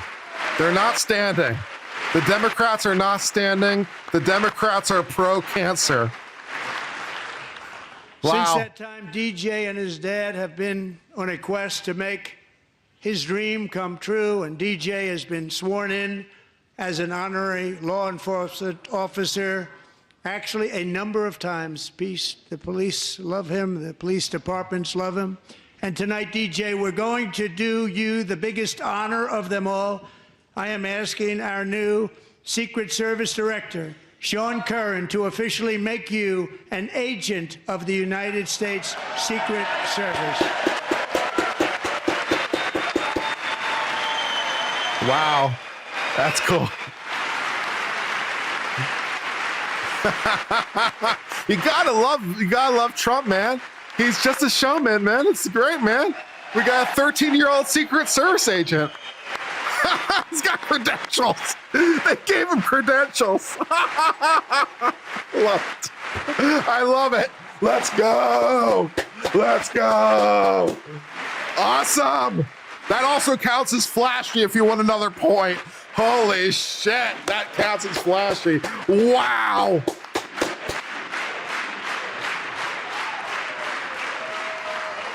Thank you, DJ. DJ's doctors believe his cancer likely came from a chemical he was exposed to when he was younger. Since 1975, rates of child cancer have increased by more than 40%. Reversing this trend is one of the top priorities for our new presidential commission to make America healthy again, chaired by our new Secretary of Health and Human Services, Robert F. Kennedy, Jr. Yeah, the 13-year-old can now carry under the Law Enforcement Officer Safety Act. He might be able to. The 13-year-old now can carry across state lines. Awesome. Let's go. Love it.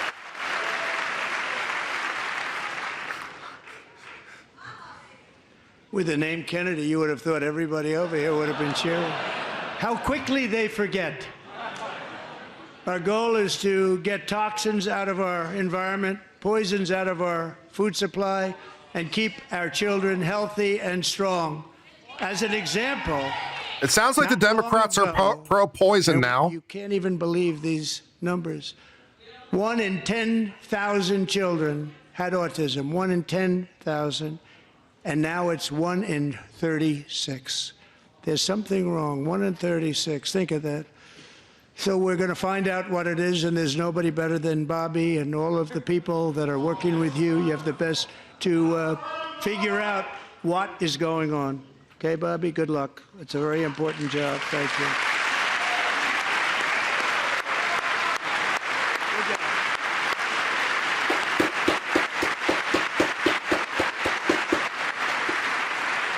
The Democrats are pro-poison. They're My pro-cancer. administration is also working to protect our children from toxic ideologies in our schools. A few years ago, January, Little John and her husband discovered that their daughter's school had secretly socially transitioned their 13-year-old little girl. They're definitely pro Teachers and that. administrators conspired to Got to keep the deceive secrets from the January and parents. her husband Don't worry, little while child. encouraging her Don't daughter worry. to This will use be a just new our name secret, you and me. and pronouns. Don't worry, just a little secret between you and me. Them We're going to pronouns. keep it from your parents. All without telling Also, I have January some candy in the back. is here tonight and is You like now candy? a courageous You don't need to advocate tell anybody. against this form of child abuse. January, thank you. Thank you. Thank you very much.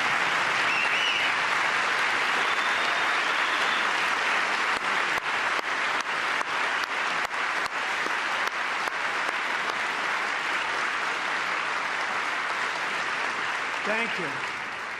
Stories like this are why, shortly after taking office, I signed an executive order banning public schools from indoctrinating our children with transgender ideology. You know the Democrats aren't clapping for this because they're pro-transing the kids and mutilating them and giving them. Also signed an order to cut off all taxpayer funding to any institution that engages in the sexual mutilation of our youth. That's right.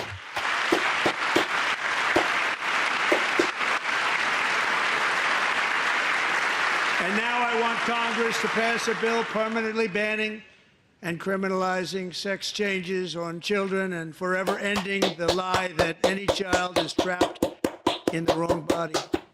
This is a Yeah, big lie. 100%. Stop with the genital mutilation. Stop with the chemical castration. To every child in America is that you are perfect exactly the way God made you. That's what Mr. Rogers said. I like you just the way you are. Preach it, baby. Let's go. Mr. Rogers also said only girls can be the mommies and only boys can be the daddies. Because Mr. Rogers had a brain. Out of our military, and it's already out, and it's out of our society. We don't want it. Wokeness is trouble. Wokeness is bad. It's gone. It's gone. And we feel so much better for it, don't we? Gotta Don't we kill feel it. better? Gotta kill it dead. It's not dead yet. It's not dead yet. You gotta kill it. Service Stab members it won't right in the be heart, man. Let's go.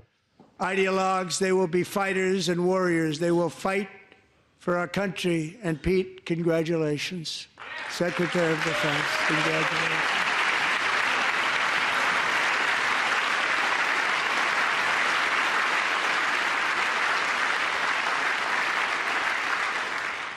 And he's not big into the woke movement, I can tell you. I know him well. I am pleased to report that in January, the U.S. Army had its single best recruiting month in 15 years, and that all armed services are having among the best recruiting results ever in the history of our services. What a difference. People have confidence in this commander-in-chief. People believe in this commander-in-chief. And you know, it was just a few months ago where the results were exactly the opposite. We couldn't recruit anywhere. We couldn't recruit. Now we're having the best results just about that we've ever had. What a tremendous turnaround. It's really a beautiful thing to see. People love our country again. It's very simple. They love our country, and they love being in our military again. So it's a great thing, and thank you very much. Great job. Thank you. You know, let me lose another 130 pounds or so, And if I could get a waiver, I'll join the military. I'm 44. By a young man, I can't run as fast as I used to, but I'll do what I can. That Call of Duty. Can I get a direct commission, President Trump? Can I get one of those? All wore the uniform. I know I'm a little old, but let's Jason go. Tragically lost his dad, who was also a Los Angeles County Sheriff's deputy when he was just a boy, and now he wants to carry on the family legacy of service. Jason is a senior in high school, a 6-letter varsity athlete, a really good athlete, they say, a brilliant student with a 4.46, that's good, GPA. And his greatest dream is to attend the U.S. Military Academy at West Point.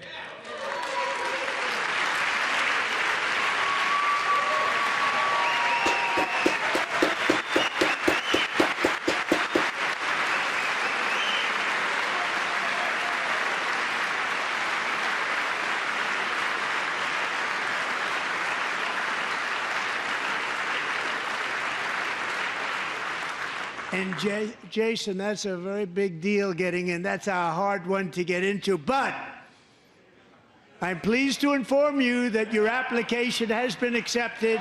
You will soon be joining the Corps of Cadets. Yeah, I think the president might know how to call a guy. Oh, you're applying to the military academy.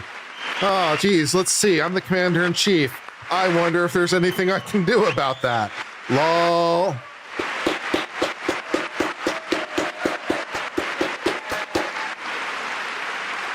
Yeah, that helps.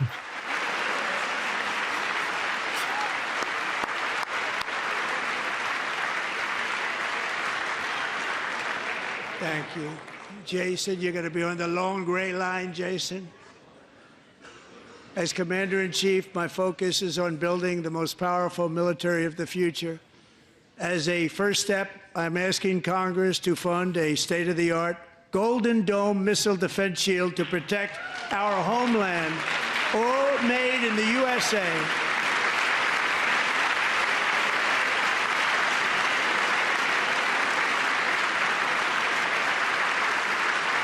And Ronald Reagan wanted to do it long ago, but the technology just wasn't there, not even close. But now we have the technology. We're doing Star Wars again? Actually.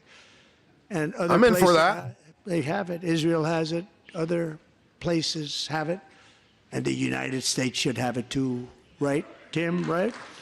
They should have it too. So I want to thank you. But it's a very, very important. This is a very dangerous. If we're going to world. Star We Wars, should it's have going to be it. a little We want to be expensive, though. protected, and we're going So we're going to have to protect figure out where to our get that in our citizens like budget. never before. To boost our defense industrial base, we are also going to resurrect the American shipbuilding industry, including commercial shipbuilding and military shipbuilding.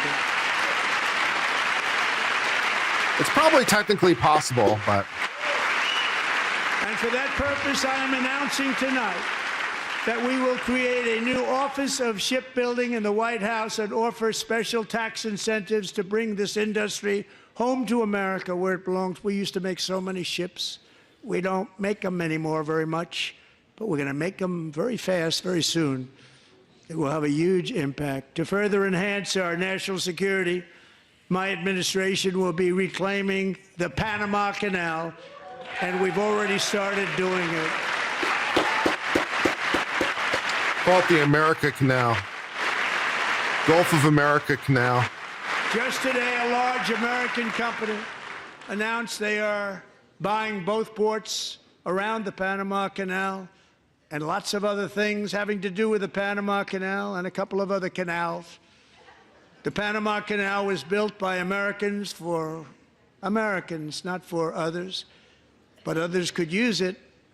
But it was built at tremendous cost of American blood and treasure. 38,000 workers died building the Panama Canal. They died of malaria. They died of snake bites and mosquitoes. Not a nice place to work.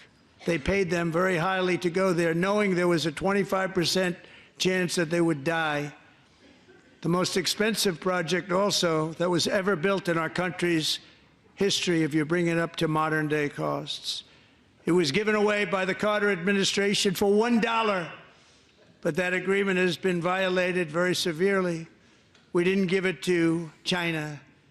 We gave it to Panama, and we're taking it back.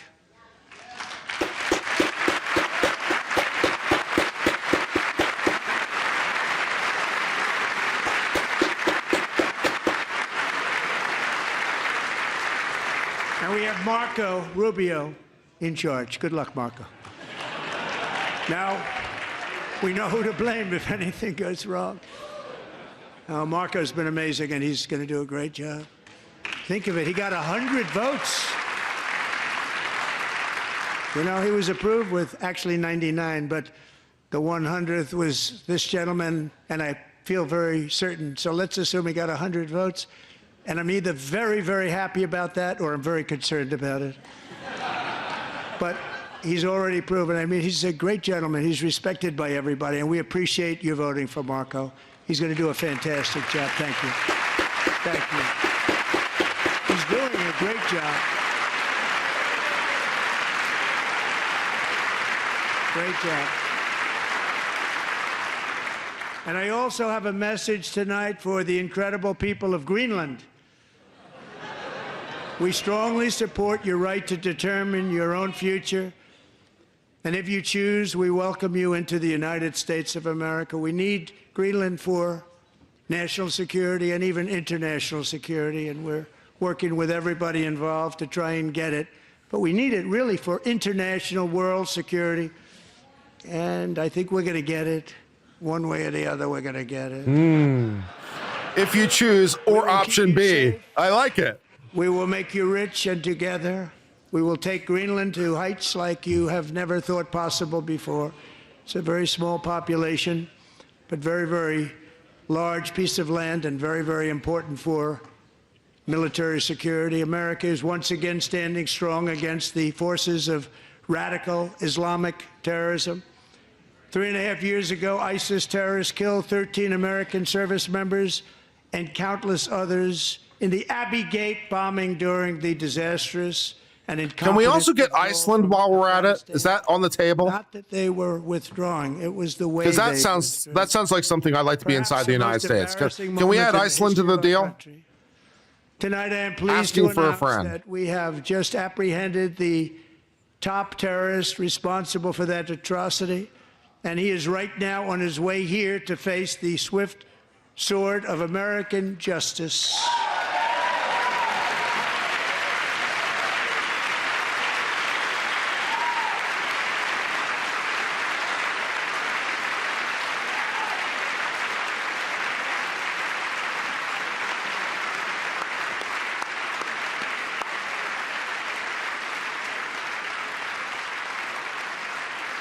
And I want to thank especially the government of Pakistan for helping arrest this monster. This was a very momentous day for those 13 families who I actually got to know very well, most of them, whose children were murdered, and the many people that were so badly, over 42 people, so badly injured on that fateful day in Afghanistan. What a horrible day. Such incompetence was shown that when Putin saw what happened, I guess he said, wow, maybe this is my chance. That's how bad it was. Should have never happened. Grossly incompetent people. I spoke to many of the parents and loved ones, and they're all in our hearts tonight. Just spoke to them on the phone. We had a big call. Every one of them called, and everybody was on the line, and they did nothing but cry with happiness. They were very happy, as happy as you can be under those circumstances. Their child, brother, sister, son, daughter was killed for no reason whatsoever. In the Middle East, we're bringing back our hostages from Gaza. In my first term, we achieved one of the most groundbreaking peace agreements in generations, the Abraham Accords.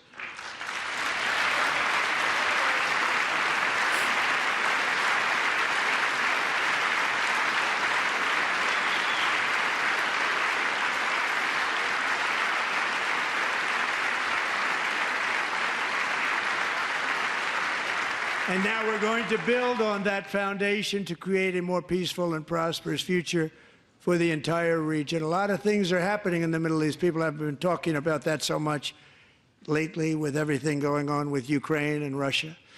But a lot of things are happening in the Middle East. It's a rough neighborhood, actually. I'm also working tirelessly to end the savage conflict in Ukraine. Millions of Ukrainians and Russians have been needlessly killed or wounded in this horrific and brutal conflict with no end in sight. The United States has sent hundreds of billions of dollars to support Ukraine's defense with no security, with no anything.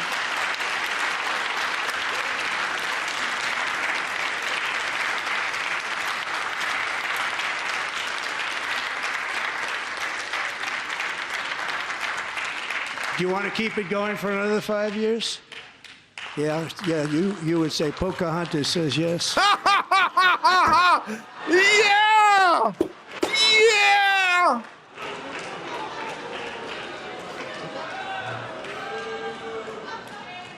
2,000 people are being killed every single week. More than that. They're Russian young people. They're Ukrainian young people. They're not Americans, but I want it to stop. Meanwhile, Europe has sadly spent more money buying Russian oil and gas than they have spent on defending Ukraine, by far. Think of that. They've spent more buying Russian oil and gas than they have defending. And we've spent perhaps $350 billion, like taking candy from a baby. That's what happened. And they've spent $100 billion. What a difference that is. And we have an ocean separating us, and they don't. But we're getting along very well with them, and lots of good things are happening. Biden has authorized more money in this fight than Europe has spent by billions and billions of dollars. It's hard to believe that they wouldn't have stopped it and said at some point, come on, let's equalize. You got to be equal to us. But that didn't happen. Earlier today, I received an important letter from President Zelensky of Ukraine. The letter reads, Ukraine is ready to come to the negotiating table as soon as possible to bring lasting peace closer. Nobody wants peace more than the Ukrainians, he said. My team and I stand ready to work under President Trump's strong leadership to get a peace that lasts. We do really value how much America has done to help Ukraine maintain its sovereignty and independence. Regarding the agreement on minerals and security, Ukraine is ready to sign it at any time that is convenient for you. I appreciate that he sent this letter, just got it a little while ago. Simultaneously, we've had serious discussions with Russia and have received strong signals that they are ready for peace. Wouldn't that be beautiful? Wouldn't that be beautiful?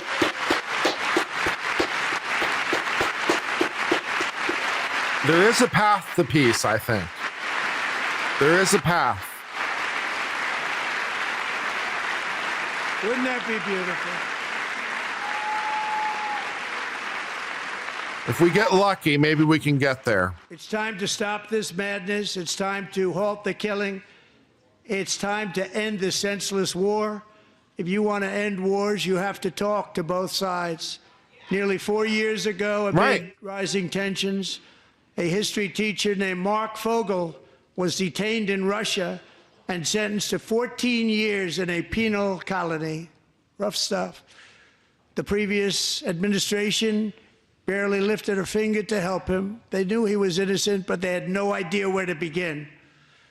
But last summer, I promised his 95-year-old mother, Malphine, that we would bring her boy safely back home. After 22 days in office, I did just that, and they are here tonight.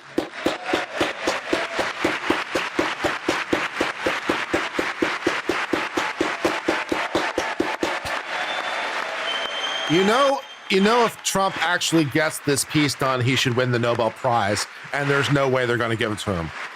He probably should have won the Nobel Prize for the Abraham Accords, to be quite honest. But they're not going to give him the Nobel Prize for that. They're not going to give him the Nobel Prize for striking a deal in Ukraine and Russia either. He's being cheated out of the Nobel Prize, man. I'm just saying.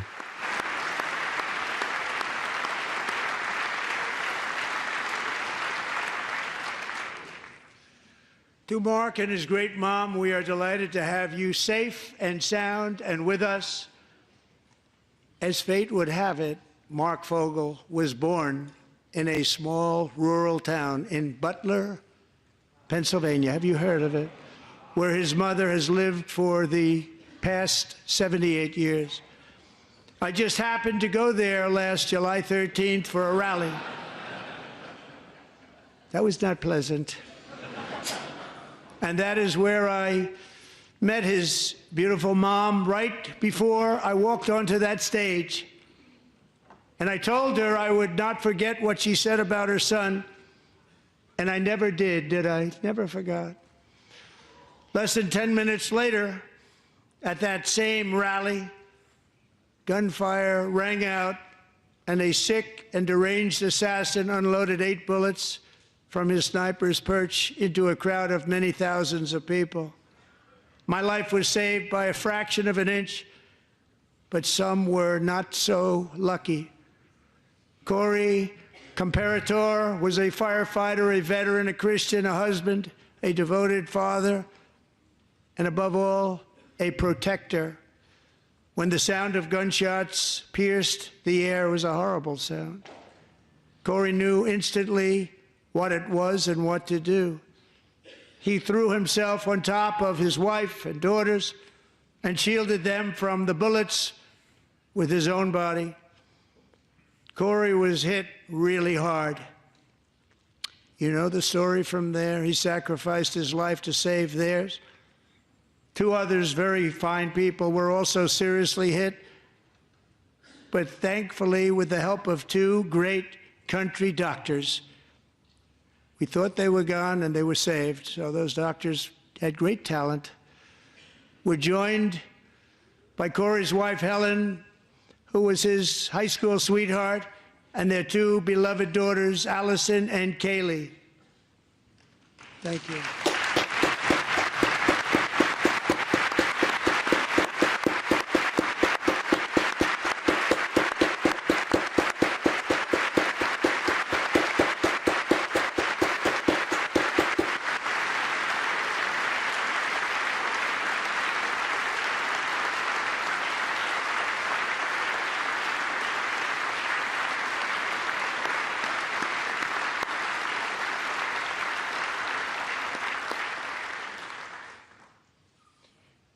To Helen, Allison, and Kaylee, Corey is looking down on his 3 beautiful ladies right now, and he is cheering you on. He loves you.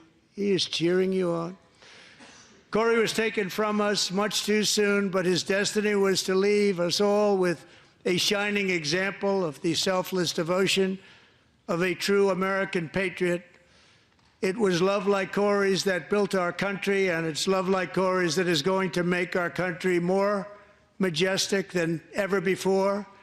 I believe that my life was saved that day in Butler for a very good reason. I was saved by God to make America great again. I believe that.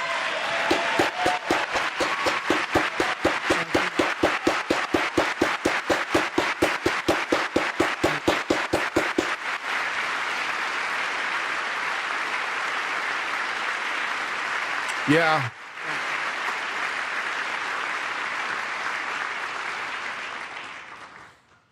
Thank you very much. From the patriots of Lexington and Concord to the heroes of Gettysburg and Normandy, from the warriors who crossed the Delaware to the trailblazers who climbed the Rockies, and from the legends who soared at Kitty Hawk to the astronauts who touched the moon, Americans have always been the people who defied all odds, transcended all dangers, made the most extraordinary sacrifices, and did whatever it took to defend our children, our country, and our freedom. And as we have seen in this chamber tonight, that same strength, faith, love, and spirit is still alive and thriving in the hearts of the American people. Despite the best efforts of those who would try to censor us, silence us, break us, destroy us, Americans are today a proud, free, sovereign, and independent nation that will always be free, and we will fight for it till death. We will never let anything happen to our beloved country, because we are a country of doers, dreamers, fighters, and survivors. Our ancestors crossed a vast ocean strode into the unknown wilderness and carved their fortunes from the rock and soil of a perilous and very dangerous frontier. They chased our destiny across a boundless continent. They built the railroads, laid the highways, and graced the world with American marvels like the Empire State Building, the mighty Hoover Dam, and the towering Golden Gate Bridge. They lit the world with electricity, broke free of the force of gravity, fired up the engines of American industry, vanquished the communists, fascists, and Marxists all over the world, and gave us countless modern wonders sculptured out of iron, glass, and steel. We stand on the shoulders of these pioneers who won and built the modern age. These workers who poured their sweat into the skylines of our cities. These warriors who shed their blood on fields of battle and gave everything they had for our rights and for our freedom. Now it is our time to take up the righteous cause of American liberty. And it is our turn to take America's destiny into our own hands and begin the most thrilling days in the history of our country. This will be our greatest era. With God's help, over the next 4 years, we are going to lead this nation even higher, and we are going to forge the freest, most advanced, most dynamic, and most dominant civilization ever to exist on the face of this earth. We are going to create the highest quality of life, build the safest and wealthiest and healthiest and most vital communities anywhere in the world. We are going to conquer the vast frontiers of science, and we are going to lead humanity into space and plant the American flag on the planet Mars and even far beyond.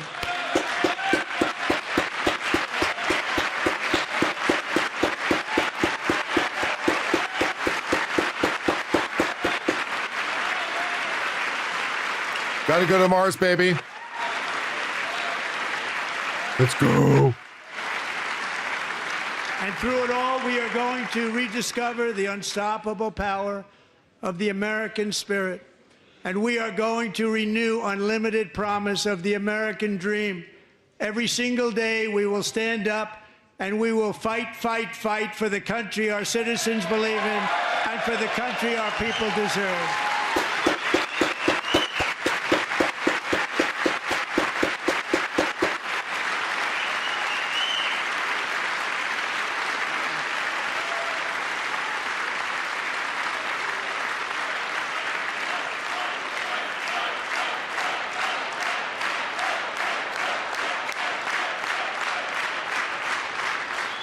My fellow Americans, get ready for an incredible future, because the golden age of America has only just begun. It will be like nothing that has ever been seen before. Thank you, God bless you, and God bless America.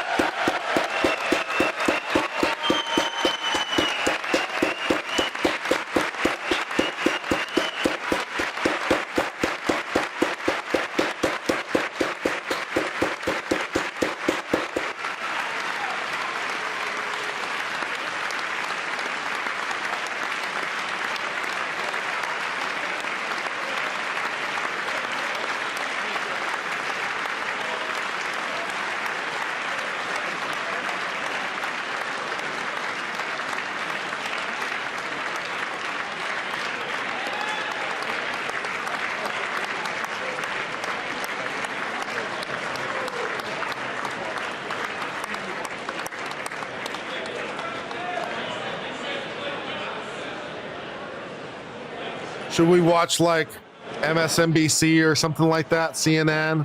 Or should we watch like Brian Taylor Cohen or some bullshit on the left about what they're saying about this for a while? Should we troll the left and see what they're saying about this for a while? Thank you. It's a great honor. Thank you. Thank you, Mr. President. Thank you very much. All right, let's troll the left for a while. Let's try MSNBC.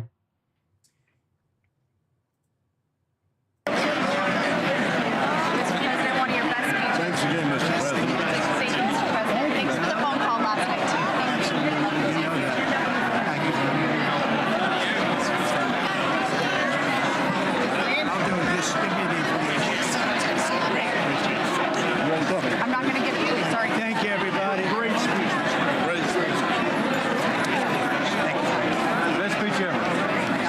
a very good speech. I liked it very, very much. It was a very good speech.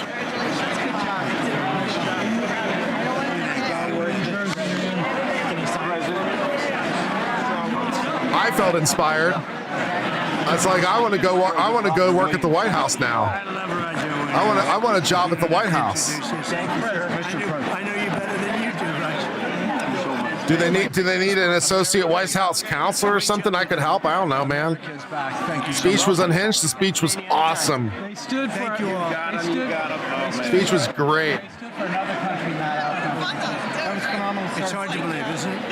That was fantastic, sir. That was thank you very much. Thank you. Quick selfie.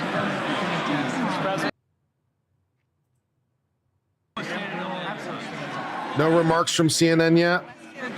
Or MSNBC? How you doing? All right? Did you get a chance to shake his hand earlier? Do you want me to get a picture of you shaking his hand or anything? You're good. Thank you very much. Brian Tyler Cohen live? Oh yeah, he is.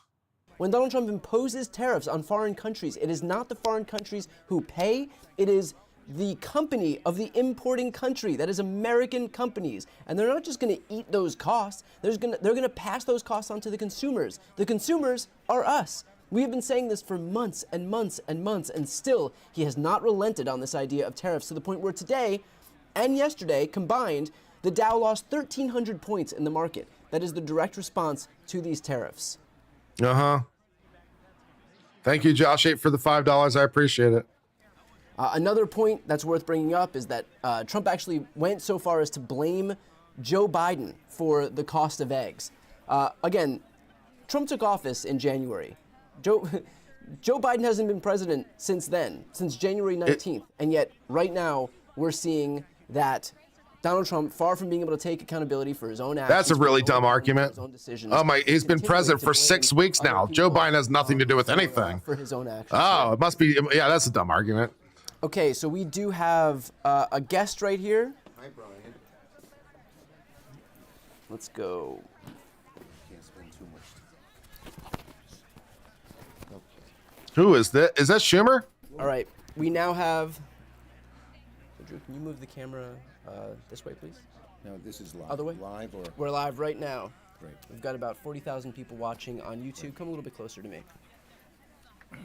You only have one microphone, Brian? So, can You I have 4 million subscribers, Brian. The raft. You've got 4 million subscribers. You couldn't do better than just one lapel mic to share between you? Skyrocket being the result of still. What are you doing, Brian? You got 4 million subscribers. Joe Biden. What the In a hell? couple of minutes, people will be able to see Alyssa Slotkin give a rebuttal. You will find more truth in 5 minutes of her rebuttal than you will find in the whole 2 hours of Donald Trump's speech. It was filled with lies, mistruths, exaggerations, huge ego, but nothing to back up that ego. You know, was the greatest administration ever. Appalling. And, you know, the biggest problem Americans You couldn't face- have, like, you know, some nice, like, He said virtually mics nothing on other some than stands tariffs, that, you know, that your guests could speak into? So he didn't address Like he a spent more like a time podcast attacking Biden with an than interface. Do you need help? bragging than I could doing help you anything out. for the American people. It Get a was an Scarlet appalling Duo or speech. something. I've rarely Get heard a 2 speech podcast with mic. I mean, it's not that hard, so little Brian. substance on how to really help people and such false rhetoric. Get some Shure MV7s. It was just. I don't think it's going to win people over at all. I mean, What do you make of the fact that at one point Donald Trump actually used a young person, a child, as a prop to be able to get some applause in the audience? This is somebody who, unfortunately, is dealing with cancer, and yet at the same time, we've seen the early actions of Elon Musk and Donald Trump focus on cutting cancer research for kids. Brian, I brought a 12-year-old beautiful girl as my guest. She was in the gallery listening to that, and her name was Emma, and she had a childhood disease that would have killed her. It was a rare childhood disease. Thousands of young babies get it, and they usually pass away. I thought after you 2 liked it years. when young babies But died. She's I alive. thought that's She's what the here 12 Democrats were in years. favor She's of. 12 years old. She's in a wheelchair, but she's in school. She is functioning well because NIH developed a medicine at Cold Spring Harbor Lab. You know, that's the point here. There is nothing helping people. There's a lot of rhetoric. There's a lot of breastfeeding. There's a lot of lies. but nothing that helps people. He's hurting people. Some of the very people who he talked about in the gallery, if you looked at what he's doing, are going to be hurt by what he does. There was a point at which Trump said that this is the era where there are no longer unelected bureaucrats in charge. And everyone shouted. A four-letter word came to mind, Musk. A four-letter word came to mind because you have Elon Musk in the gallery there, who's basically has unilateral control of the government right now. It's the total hypocrisy of Donald Trump. It just is never what he talks about, and what happens are usually the total opposite. Total opposite. And that's why I think as president, he's going to fail. You cannot run a presidency when you're so hypocritical, when you're so not caring about real people's needs, and when you basically try to, just tell lie after lie after lie, mistruth after mistruth after mistruth. It catches up with you. It's going to catch up with him, in my judgment, sooner than he thinks and sooner than many people think. And so we're in a moment right now where obviously Democrats are in the minority in the House, the Senate, White House, and of course the Supreme Court. And so what are Democrats able to do at this moment in time to actually exercise some control, some autonomy, some power? Well, first of all, our messaging is having a real effect. And the Is fact it? that Your messaging is having an effect? His numbers are going down from like 51 to 47. People now believe that he's responsible for higher costs. 51 to 47. Wow, that's a huge drop. Doing a good job, and the economy is low. And we've stuck to one theme on our messaging, which is he's hurting American families for tax cuts for the billionaires. Of course, he didn't. He skirted that. So that's happening. On our legal front, we're having a lot of success. We filed over 100 lawsuits. Also, what is up with that tie? Some permanently. We've won 87%. And that tie is way too busy. We're having oversight, and we're going to have. What the hell is that tie? Is that tie a picture of gravel? Because that's seriously what it looks like. And if we get just a handful, it looks like it's a picture of a lot of really small rocks. We can. Is it a tie of a picture of really small rocks? Back off their cuts to Medicaid. Back off. Why is it a tie of a picture of really small rocks? Once Donald Trump's numbers become 40, 38, 39, you're going to find Republicans, instead of embracing him, sometimes out of fear, they're going to run away from him. Well, Leader Schumer, I appreciate you taking the time tonight. Thank you so much. Great to see you, Brian. Thank you. Hi. And we'd like to welcome another senator who's just come in. This is the senator from my original home state of New Jersey. We have Senator Andy Kim. Thanks so much for joining. Yeah, thanks for having me. So what do you make of the fact that right now, most recently, in the aftermath of all of these town halls across the country, in the aftermath of all of these town halls across the country, we're now seeing the NRCC advise Republicans not to even go back to their districts because of the bad press they're getting when they have to be held accountable for their own actions? Yeah, well, when the people you represent become inconvenient to you, you know that you're on the wrong side of history here. I mean, the fact that we just had a president not even mention the word Medicaid once because, he wants it to disappear. He doesn't want that to be able to be something that people have to worry about, creating a total fiction. He didn't mention it. That means he wants it to disappear. That's an interesting conclusion. It's not good to have people actually confront you with the truth. What was your reaction to this? He didn't say anything. That must mean he hates it. In there that ranged from everything from him trying to evade accountability for his own actions with regard to this economy to beating his chest over his actions in the international community where America is largely isolated now. What struck me the most was just how much he bragged about raising prices on the American people. I mean, just how much he was just going on and on about the tariffs. I mean, it just, when Americans know that that's going to be hurting them, over 60% of Americans know that the tariffs are going to raise costs for them. And for him to just stand there and just continue to just spew that disinformation while, the stock markets are tanking. I mean, this is just, something that, again, just shows how, I guess the word that I would use is how cruel so much of the policies are that this administration has been pushing.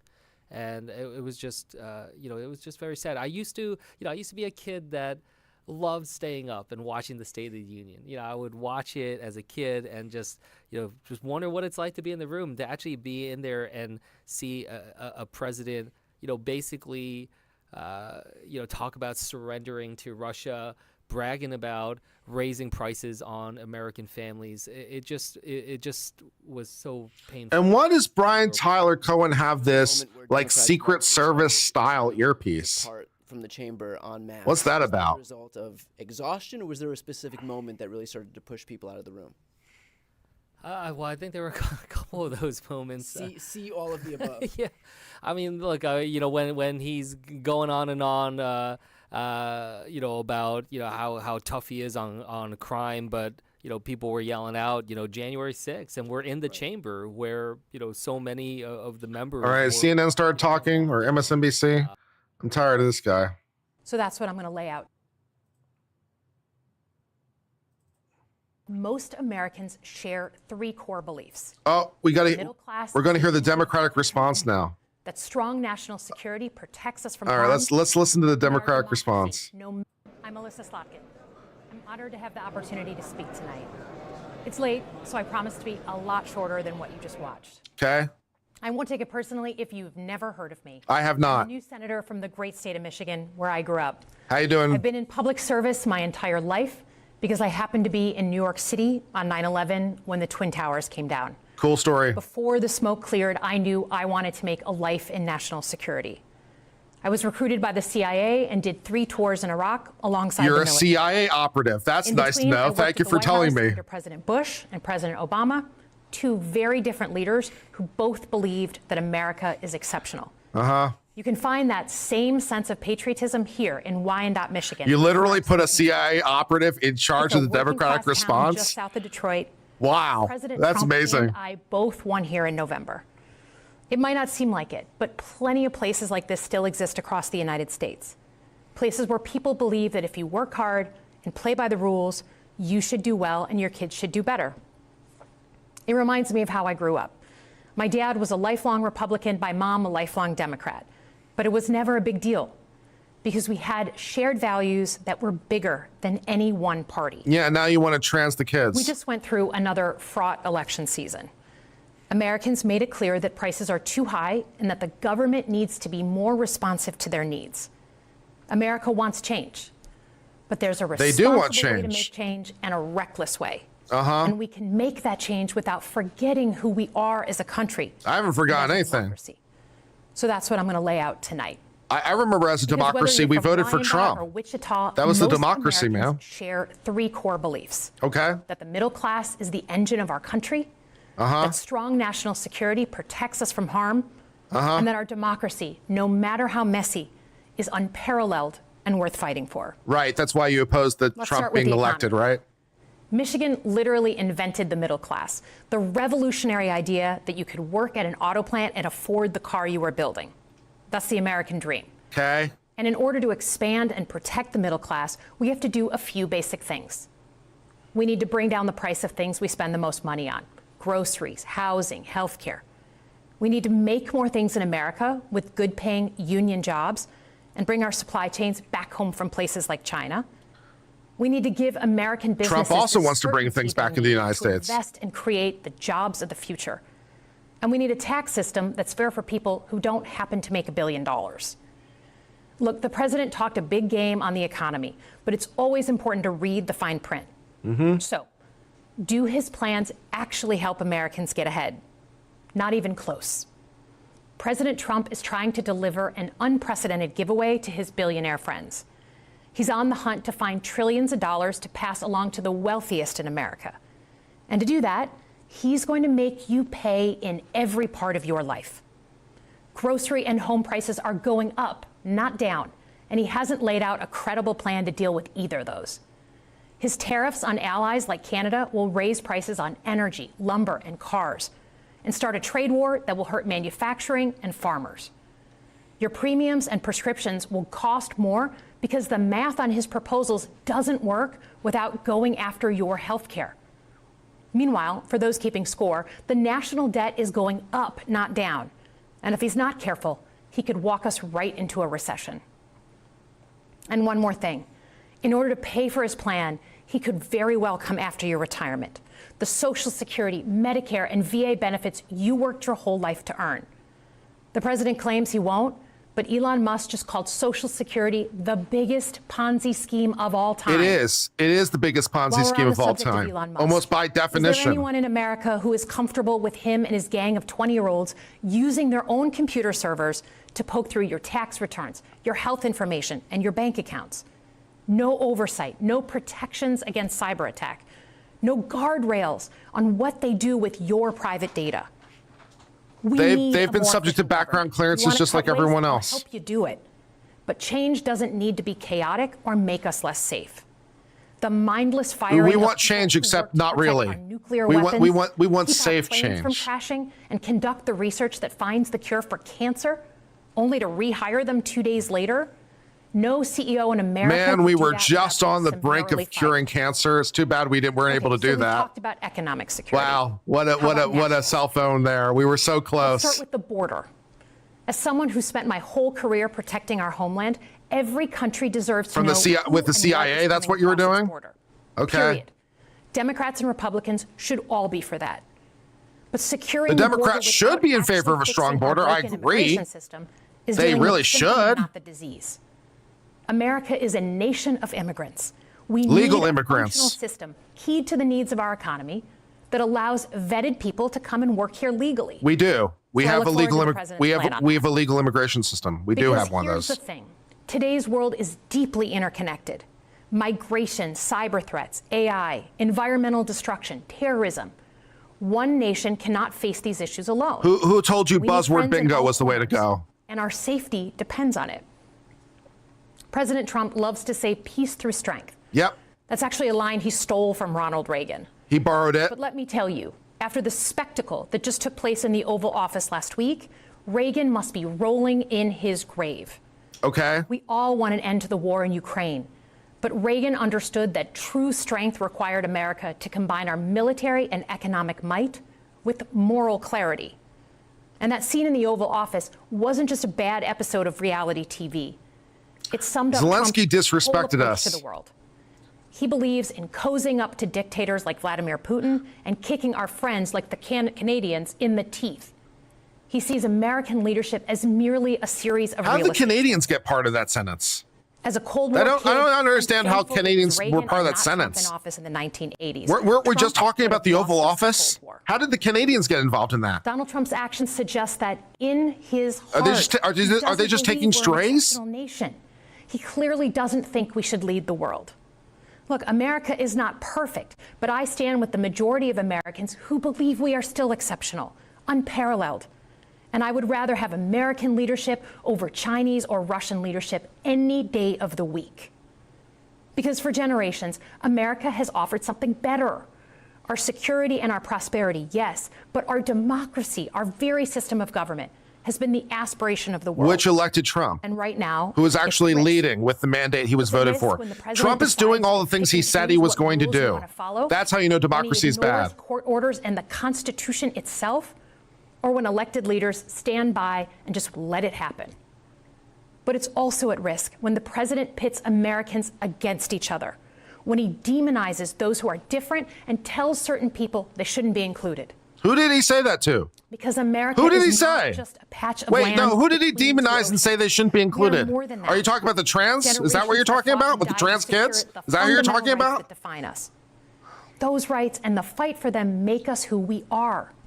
We're a nation of strivers, risk takers, innovators, and we are never satisfied. That is America's I'm really superpower. enjoying all these fortune cookie sayings. Look, That's fun. I've lived and worked in many Fortune countries. cookies are I've seen fun. democracies flicker out. I've seen what life is like when a government is rigged. You can't open a business without paying off a corrupt official. You can't criticize the guys in charge without getting a knock at the door in the middle of the night. So as much as we need What are you to make our talking government about? more responsive to our lives today, don't for one Has the FBI moment fool been knocking yourself on that doors on the democracy is night? precious I'm not and getting the worth saving. FBI to come over to my house. But how do we actually do that? I I'm know a lot of getting you have been asking that deprived of my FBI time. First, They haven't been knocking on my don't door. you I feel sad. It's easy to be exhausted, but America needs you now more than ever. If previous generations had not fought for this democracy, where would we be today? Second, hold your elected officials, including me, accountable. I'm Watch holding you how they're accountable voting. Go to town as we halls speak. and demand they take action. That's as American as apple pie. Third, organize. Pick just one issue you're passionate about and engage. I'm passionate And about the doom-scrolling Democrats doesn't never having count. power ever again. Join a group that cares about your issue and act. And if you can't Does that find count one, as an start issue? one. Some of the most important movements in our history have come from the bottom up. In closing, we all know that our country is going through something right now. We're not sure what the next day is going to hold, let alone the next decade. But this isn't the first time we've experienced significant and tumultuous change as a country. I'm a student of history. Are you? And we've gone through periods of political instability before. And ultimately, we've chosen to keep changing this country for the better. But every single time, we've only gotten through those moments because of two things: engaged citizens and principled leaders. Engaged citizens who do a little bit more than they're used to doing to fight for the things that they care I'm pretty about. engaged. I've got a And live stream principled going. leaders I'm pretty who are ready to engaged. receive You guys the feeling ball and engaged? do something You guys about are it. here. We're engaged. So thank you tonight. I'm doing my part. I'm Caring about your engaged. country. Is Just this by what you meant? walking Is this what you had in mind? alongside Is this what you had in engaged mind? citizens. And I promise that I and my fellow Democrats will do everything in our power to be the principled leaders that you deserve. You guys are failing at that horribly. everyone. Well, that was enjoyable. I thank you for those exciting words. That was truly wonderful. Let's give a round of applause to the Democrat and Democratic Party. Truly, truly amazing words. Wonderful, wonderful, exciting words. Truly wonderful representative of their party. Glorious in every way.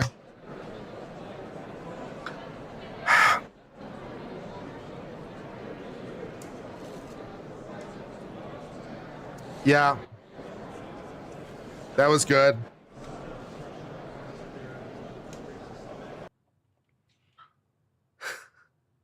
That was exciting.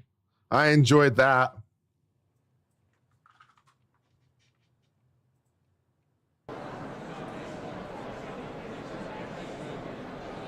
Let's watch Daily Wire for a little while. Let's watch what the Daily Wire has to say. I'm going to scroll back to what the end of the speech is because I'm Down interested in what they in have to say. the House chamber, and you just kind of sit there and schmooze. The one that stole the show. And carve their fortune this earth, fight for the thing that has ever been seen. I mean, he might have pushed it closer to an hour, but it felt like 2 days. And this one, I'm not saying there weren't moments that lulled compared to others, but I was engaged for about 92%. Yep. Because, you know, now the Republicans are back in charge in D.C. I think Ben and Matt will be. I could get up here, I could cure the worst diseases, I could do the greatest feats, and they would not stand up and applaud. And at that point, they said, well, now we're really not going to stand up and applaud. So, you know, just to use the most stirring example, in a night of amazing moments, the one that stole the show was that 13-year-old boy who's been fighting brain cancer, DJ. Special agent, Secret Service. Yeah, exactly. You know, he always wanted to be a cop, and he's now made a member of the U.S. Secret Service.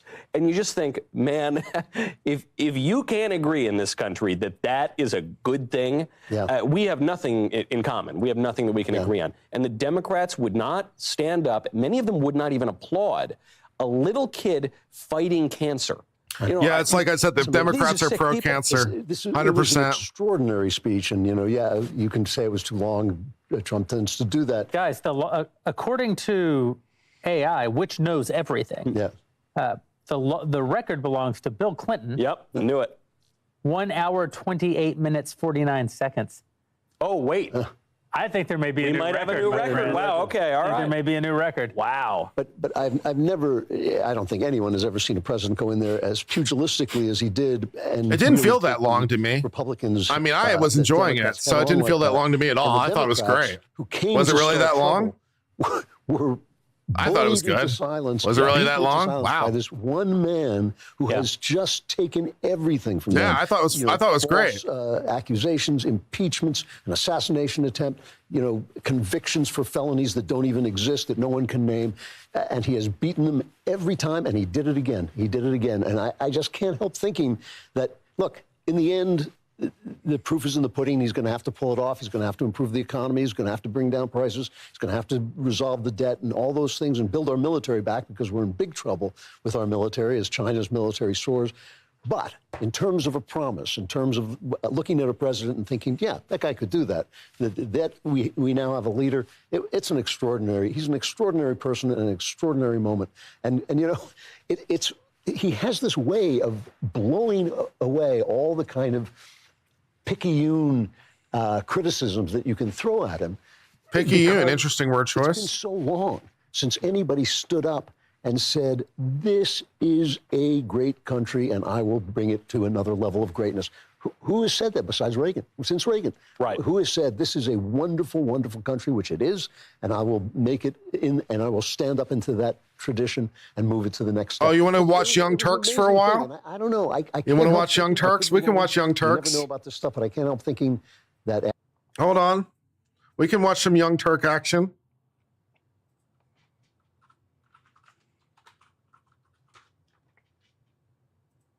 On that, and we're finding out a lot of the sponsors' information is inadequate. They weren't fingerprinted. Their identification wasn't validated. Not all of them, but many of them. So this is going to be a difficult job to do, but it's the most important job because based on my 38 years doing this, many of these children are in sex trafficking right now. They're being sold in sex trafficking. Dr. Phil's Merit TV. Forced labor. Some of these children are perfectly safe. They're with family members, but we got to rescue the children at risk. They're living a life of hell every day. And we got to rescue them. Let the immigration consequence, we'll deal with that later. We need to save these children. And that's why I count on you, Dr. Phil. I count on your audience and every American citizen in this country. We're going to deputize these parents. Parents have this innate ability to recognize whether something's not right with a child. Whether you see a young child at workplace that shouldn't be there, or whether you see a child with a situation that you know as a parent, something isn't right with that child and that adult. Call the ICE tip line. Let us know what you see and where it's at. If one lead out of 1,000 saves a child, it's well worth it. I need America's help. I need your help, Dr. Phil, and your supporters to help me rescue these children. We're not going to find all of them. That's just the way it is. Some of these children we'll never find because they've been sold off to other foreign nations, but we got to find and save as many children as possible. As you said, I take this personally. I've talked to little girls as young as 9 years old that were raped multiple times by the cartel members and these smugglers and traffickers. And when you get and look at a little Tom Homan is a force of nature. I love Tom Homan so much. He is awesome. She has no faith in I humanity. loved him when he smacked AOC around all those years ago, and I've loved him ever since. Passion for this. He's awesome. He's the greatest. Help me find these kids. I need your partnership. I need your help. You bet. Well, Tom, listen, I know you've had a long day, so I won't keep you anymore. Thank you so much for taking time to catch up with us and let us know what's in your heart. And you and I'll be seeing each other real soon. Well, let me say this, Doctor. I appreciate your partnership with me. You've been shoulder to shoulder during this whole event. I know you've taken some hits from the left, but you're a brave man. I appreciate you picked a side. You picked the side of children. You picked the side of people that have been victimized by illegal alien criminals. You picked the side of American citizens who've been victimized. God bless you, and God bless you for taking a stand. I honor you. I respect you. I respect you greatly. Thank you. Thank you, Tom. Thank you so much. I'll see you soon, my friend. Thank you so much. All right. Joining us now is California Democratic Congressman Roy Kahana. What are you thinking after President Trump's address to Congress, sir? I thought it was great. I'm sad. I'm sad for the country. Okay, he's sad. We don't quite see it the same way. I'm sad that there was no moment where we came together as Americans. I'm sad that this is what it's come to. And I didn't expect that. I didn't expect that the Democrat from California would see the speech differently from me. That surprises me. In 1976, our bicentenary, I'm 48 years old, and I've always been really hopeful about this nation. I thought that we can do anything in this nation. And today was the first time I thought, what has happened to our country? Well, why have things gone? That woman has a sign. This is not normal. How are we going to find like that's bad? That's one of the See, reasons that's I the wanted to thing. It's come like, on this is not tonight, normal. because I know Dr. Phil, even where we She disagree, seems to think it's both of you are bad. committed I'm like, to no, doing it's that, and good. that your We're getting audience rid of the is committed to doing that. bureaucracy. And We're that, to me, is the we're highest priority. ending I know all you this said bullshit. border We're actually security like is showing the leadership for a change. You know Yeah, what it's the not priority it's not normal. That's the feature, not a bug. Boy, that's true. Yeah.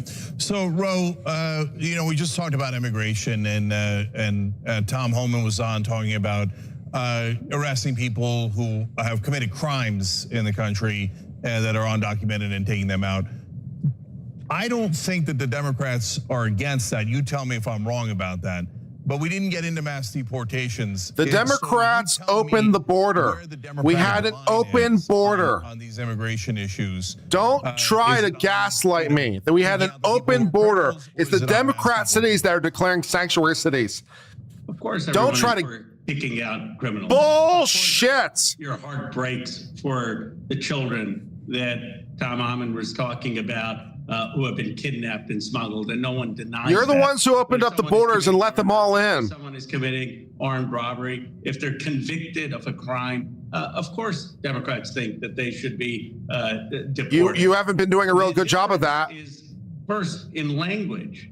And, you know, I know President Trump feels he was vindicated, he's won. But He when did. you He did describe win. the situation of He did win. Springfield, Ohio, and Aurora, Colorado, as an invasion, and you use that kind of language that has real consequences. When Mike DeWine, the governor, Republican governor of Ohio, is saying, you know, that's actually not the case, then most of the people who are immigrants, they're hardworking and paying taxes. Yeah, but Trump isn't talking about most of them. Actually, that's a stupid thing to think. Oh, Trump is talking about all these gangs, but most immigrants are law-abiding. Do that in Japan and France and Germany. Yeah, no shit. What are you talking about? And when you pull at that, then it's going to create a reaction on those of us who believe that we're a nation of laws and a nation of immigrants to be defensive. If we were a nation of laws, you guys would be trying to get rid of the illegal immigrants who are breaking the law. Securing the border, we didn't do You say we're a nation of laws, and yet you create sanctuary cities, you don't deport people, you don't even try, you allow mass immigration. You're a liar. That are contributing. Where was any Ronald Reagan or Abraham Lincoln in the speech? Why does it always have to be just the demonization?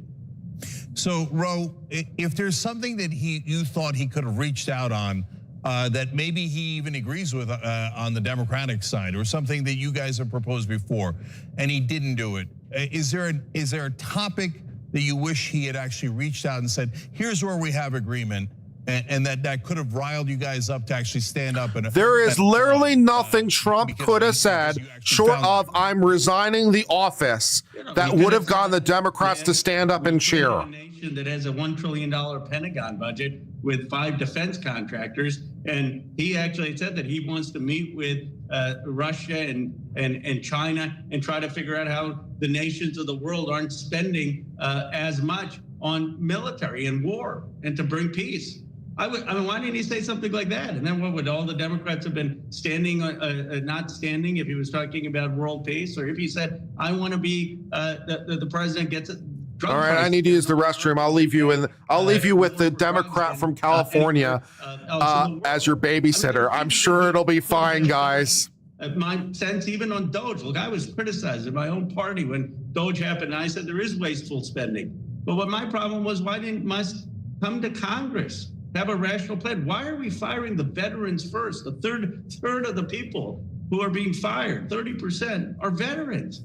You know, people. I met someone who went to Afghanistan and Iraq and was helping other veterans. You know what, Mr. Musk? I don't care if the person is 50% effective, 60% effective. He put on the uniform. Something I haven't done, something Mr. Musk hasn't done, something the president hasn't done. You know what? If you're in Iraq and Afghanistan, you're going to come back and you're going to work in the federal government, and you're working at 70% and don't have the top 5 performance of Mr. Musk, I still think that person is contributing and should have a job. It's crazy, these mass firing of veterans.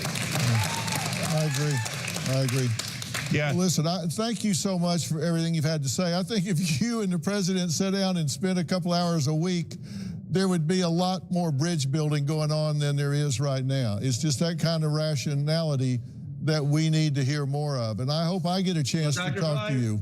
I appreciate that. You know, I was the only Democrat yesterday who showed up to First Lady Trump's roundtable.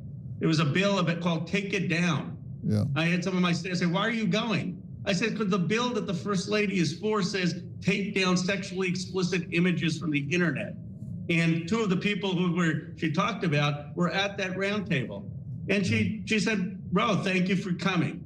We need to put aside looking at every single thing as partisans. Start to think with one simple test. Do you believe it's good for America or bad for America? Great, so much. Thank you for taking time to talk to us tonight. I know it's been a long and busy day. Joining us now is Secretary of the Department of Health and Human Services, Robert F. Kennedy Jr. Okay.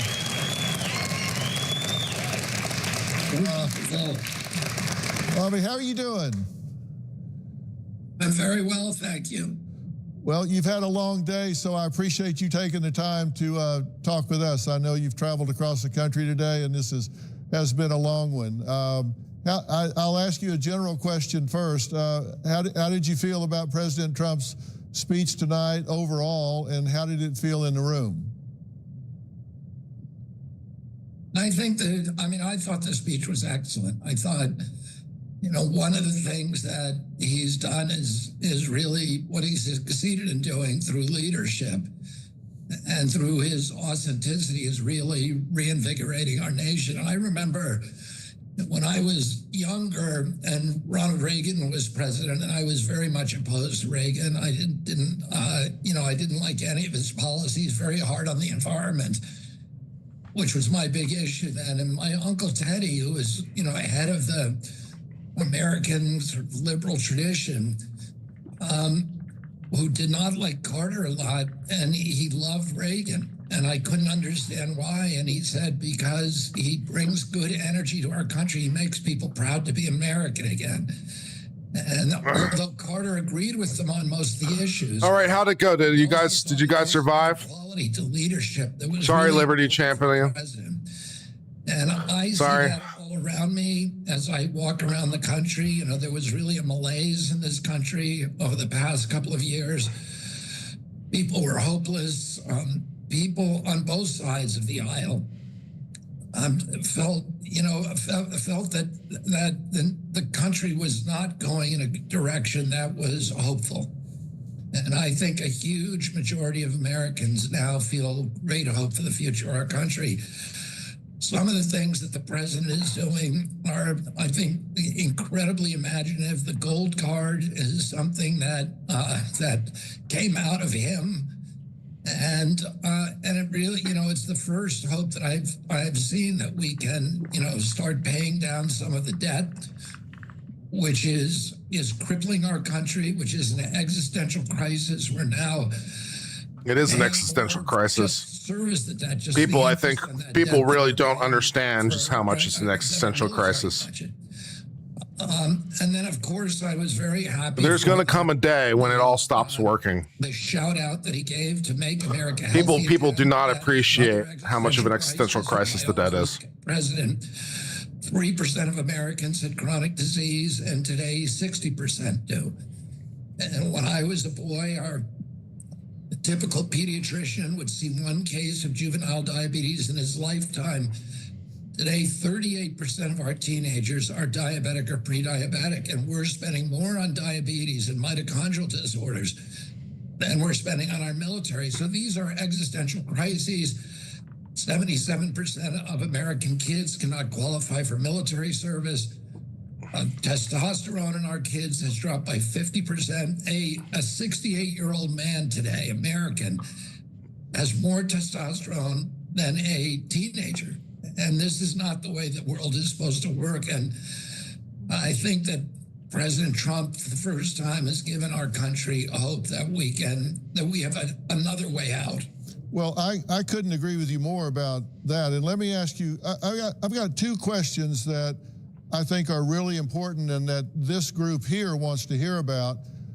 Are we going to get to a point where we're able to negotiate and get down drug prices so we don't have corporate capture from Big Pharma. Yeah, can you imagine if Kamala gave that speech tonight? I think those are two. I mean, this is a point worth just talking about for a second. Can you imagine if Kamala was the one that was giving that speech tonight? How much of a different country we'd be in right now? Yeah. You know what? I actually don't know that I have sufficient imagination to imagine that horror show. I actually don't think I have sufficient capability to imagine that.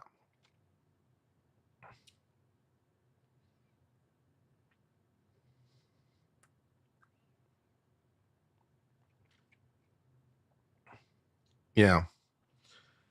You know, I'd like to think I'm a well-educated guy. I'd like to think I'm an intelligent guy. But I feel like I can't do it. I don't think I can do it. I don't think I can sufficiently imagine what it would have been like for Kamala to give that speech tonight.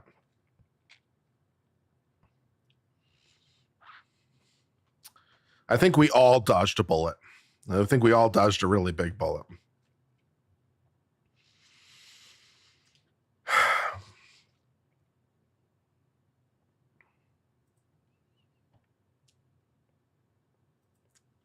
You know, if you believe in divine providence, you know, between Trump missing that bullet by millimeters, right?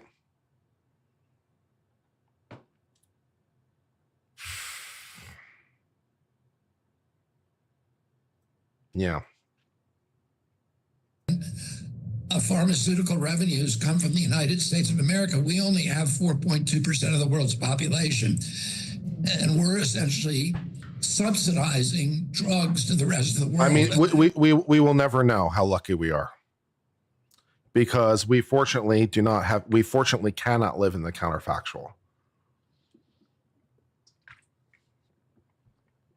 We will never know how lucky we are.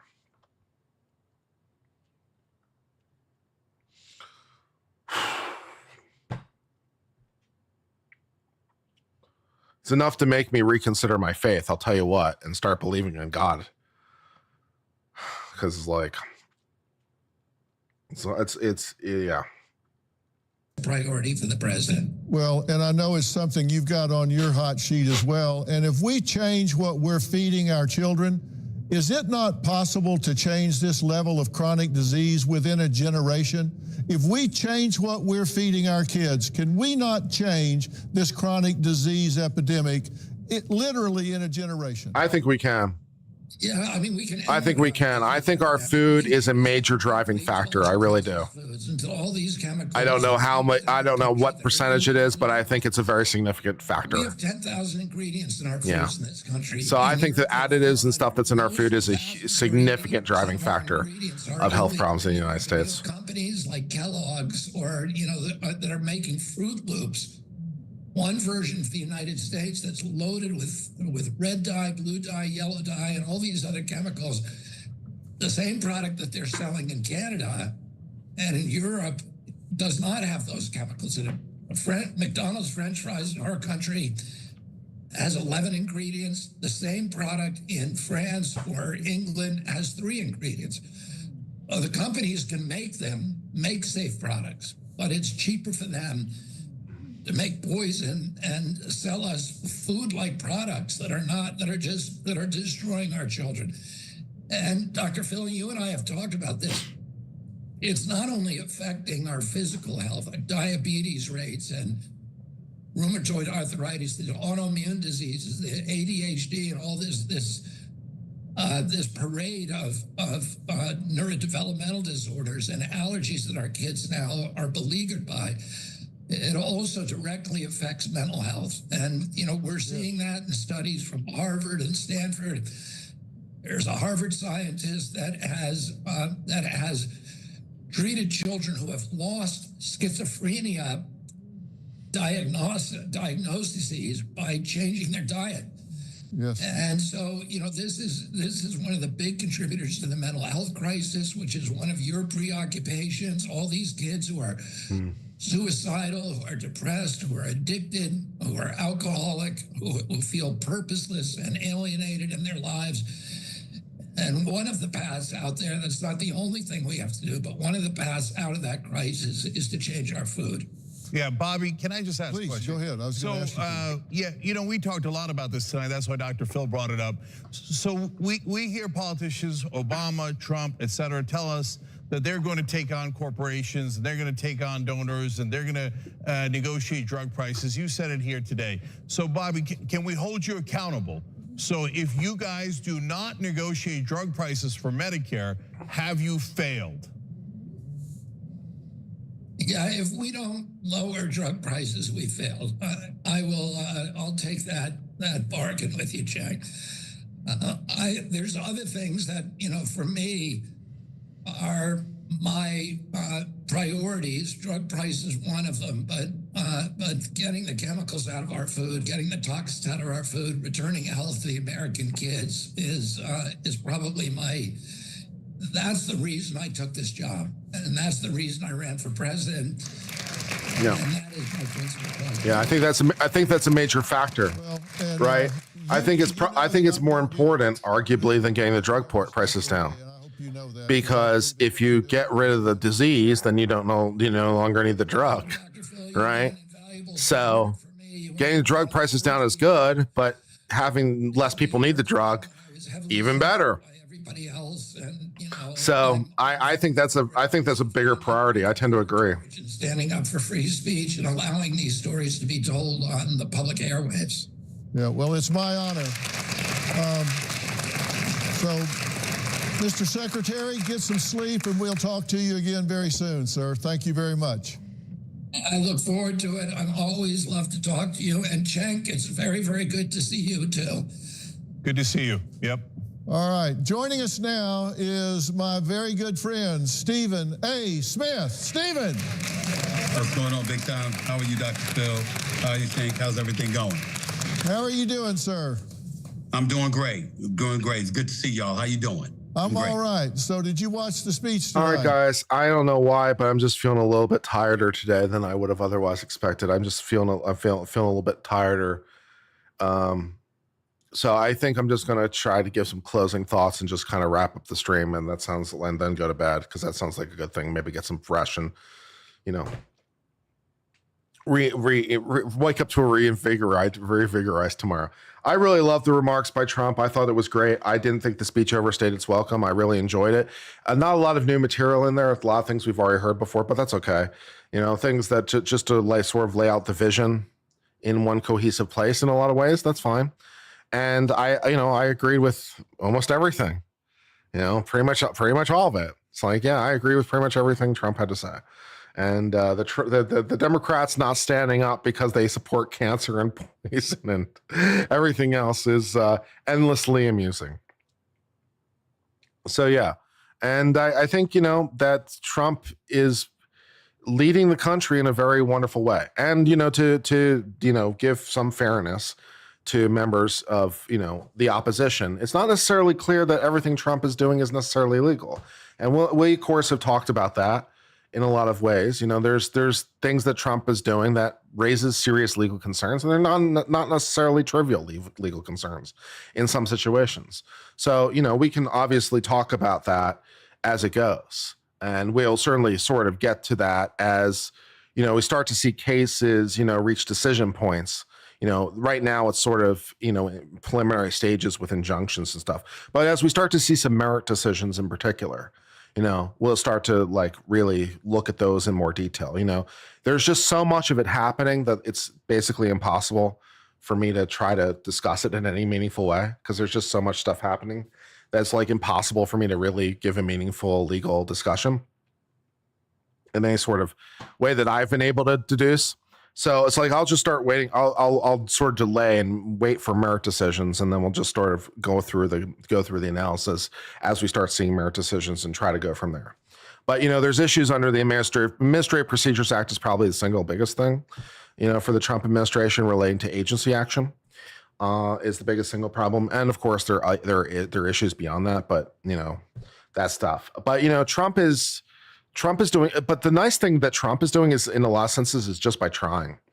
It's like just by trying to do things and just by trying to shake things up and get rid of a lot of these entrenched bureaucracies and entrenched interests of the old regimes. I really support his efforts in principle, even if potentially there are legal problems on the execution, which of course, gets into that distinction between law and politics, which I always try to maintain, right? And I try as best as I can to separate my political beliefs from my legal beliefs, which I always try to do. Try to give you guys good, clean legal analysis. And so, like, when Biden did things, I tried to give you good, clean legal analysis, even if I didn't like those things. And I'm going to try to give you good, clean legal analysis of Trump as it goes along too, as best as I can, as things go along. But there's issues, but I do on a political level. On a political level, separate from a legal level, I really like what he's doing. And I really like that he's trying. And I really like that he is putting forward a strong vision and actually trying to execute the main mandate and actually doing what he said he was going to do. He has wasted no time signing so many executive orders. I can't keep them all straight, trying to do exactly what he said he was going to do. And that is awesome. That is awesome. And so I'm really happy with the vision that he says, and it's like, I really want to go work for the White House. It's like, I want to go work for the White House. It's like, maybe put me in White House counsel. I'll try to figure out how to make it legal. Right? Maybe I can do that. I don't know. But I feel like there's something maybe I could be doing for the administration in some sense, or I could go to court for them and argue why it's legal. They probably need some people in the solicitor's office, right? So I could go to Trump. I could go to court for them and argue why it's legal as their lawyer. I think that would be fun. So if anyone happens to know anyone in like the solicitor's office or the White House counsel's office or other positions you think would be appropriate for uncivil, feel free to forward my name. I'm available.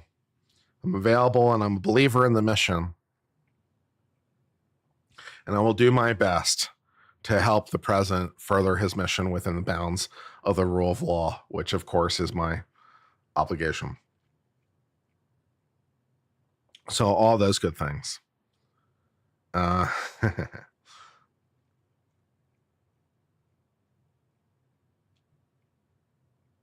by the way, like a lot of things that he's doing are probably almost certainly are legal too. Like the gold card thing is probably legal because it's just an extension of a program that already exists. Deporting the migrants or illegal immigrants is legal because it's already the law.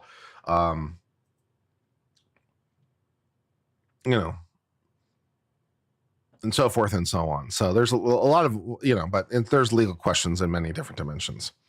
As I'm sure you can appreciate. Law is complicated and fun. So I guess that's what I have to say about that. I'm a Republican. I'm a Republican, and I'll tell you what though. Maybe I'm not alone on this, and I couldn't really put my finger on why. I couldn't really tell you why it's true. But something about Trump's second term, I'm much more a fan of politically than Trump first term. Like Trump first term, I liked it, but I wasn't like as enthused about it as I am Trump's second term. I liked it. It was good, but it wasn't something that really like I felt passionate. I wasn't like really feeling passionate about or really feeling like this stronger call, right? It was more kind of like a more neutral support or more muted feeling maybe in some way. So I was like, I can't put my finger on exactly why. Maybe it's the persecution of Trump over the 4 years he was out of office. Maybe it was, seeing Kamala Harris and contemplating her. Maybe that's what it is. Maybe it's seeing Kamala Harris and contemplating her as being president. Maybe that's why I'm so much more appreciative. Maybe that's what it is, right? But it's like something about Trump's second term I find myself much more positively rooting for. It's like I find myself much more like, I find myself more like a Trump guy than I would have first term. And I don't, so there's something there, and I don't know exactly what it is. Maybe I just feel hopeful, but there's something in there that's like, I'm like, okay, Trump's second term. It's something I'm like, okay. It's like, I wouldn't have said no to working for the Trump White House the first time around, but it wouldn't have been something where I'd be like, okay, this is something like I want, right? This is now like something more like, okay, this is something actually kind of I want. How do I make that happen, right? So there's something about it.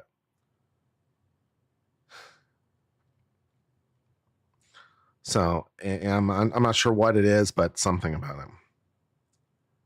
And Trump learned from his bruises. He's grown since then. He's been tried and tested, more focused. He's definitely a lot more focused. He's definitely a lot more executing his own vision. I think the first term he was more trying to play the game. And the second time he's just like, let's change the game. I don't think the Democrats know how good they had it the first time around. He knows what they're capable of and knows he has no time to wait for second term. Yeah, I think that's it. I think he was trying to play the game, and I was just like, let me change the game.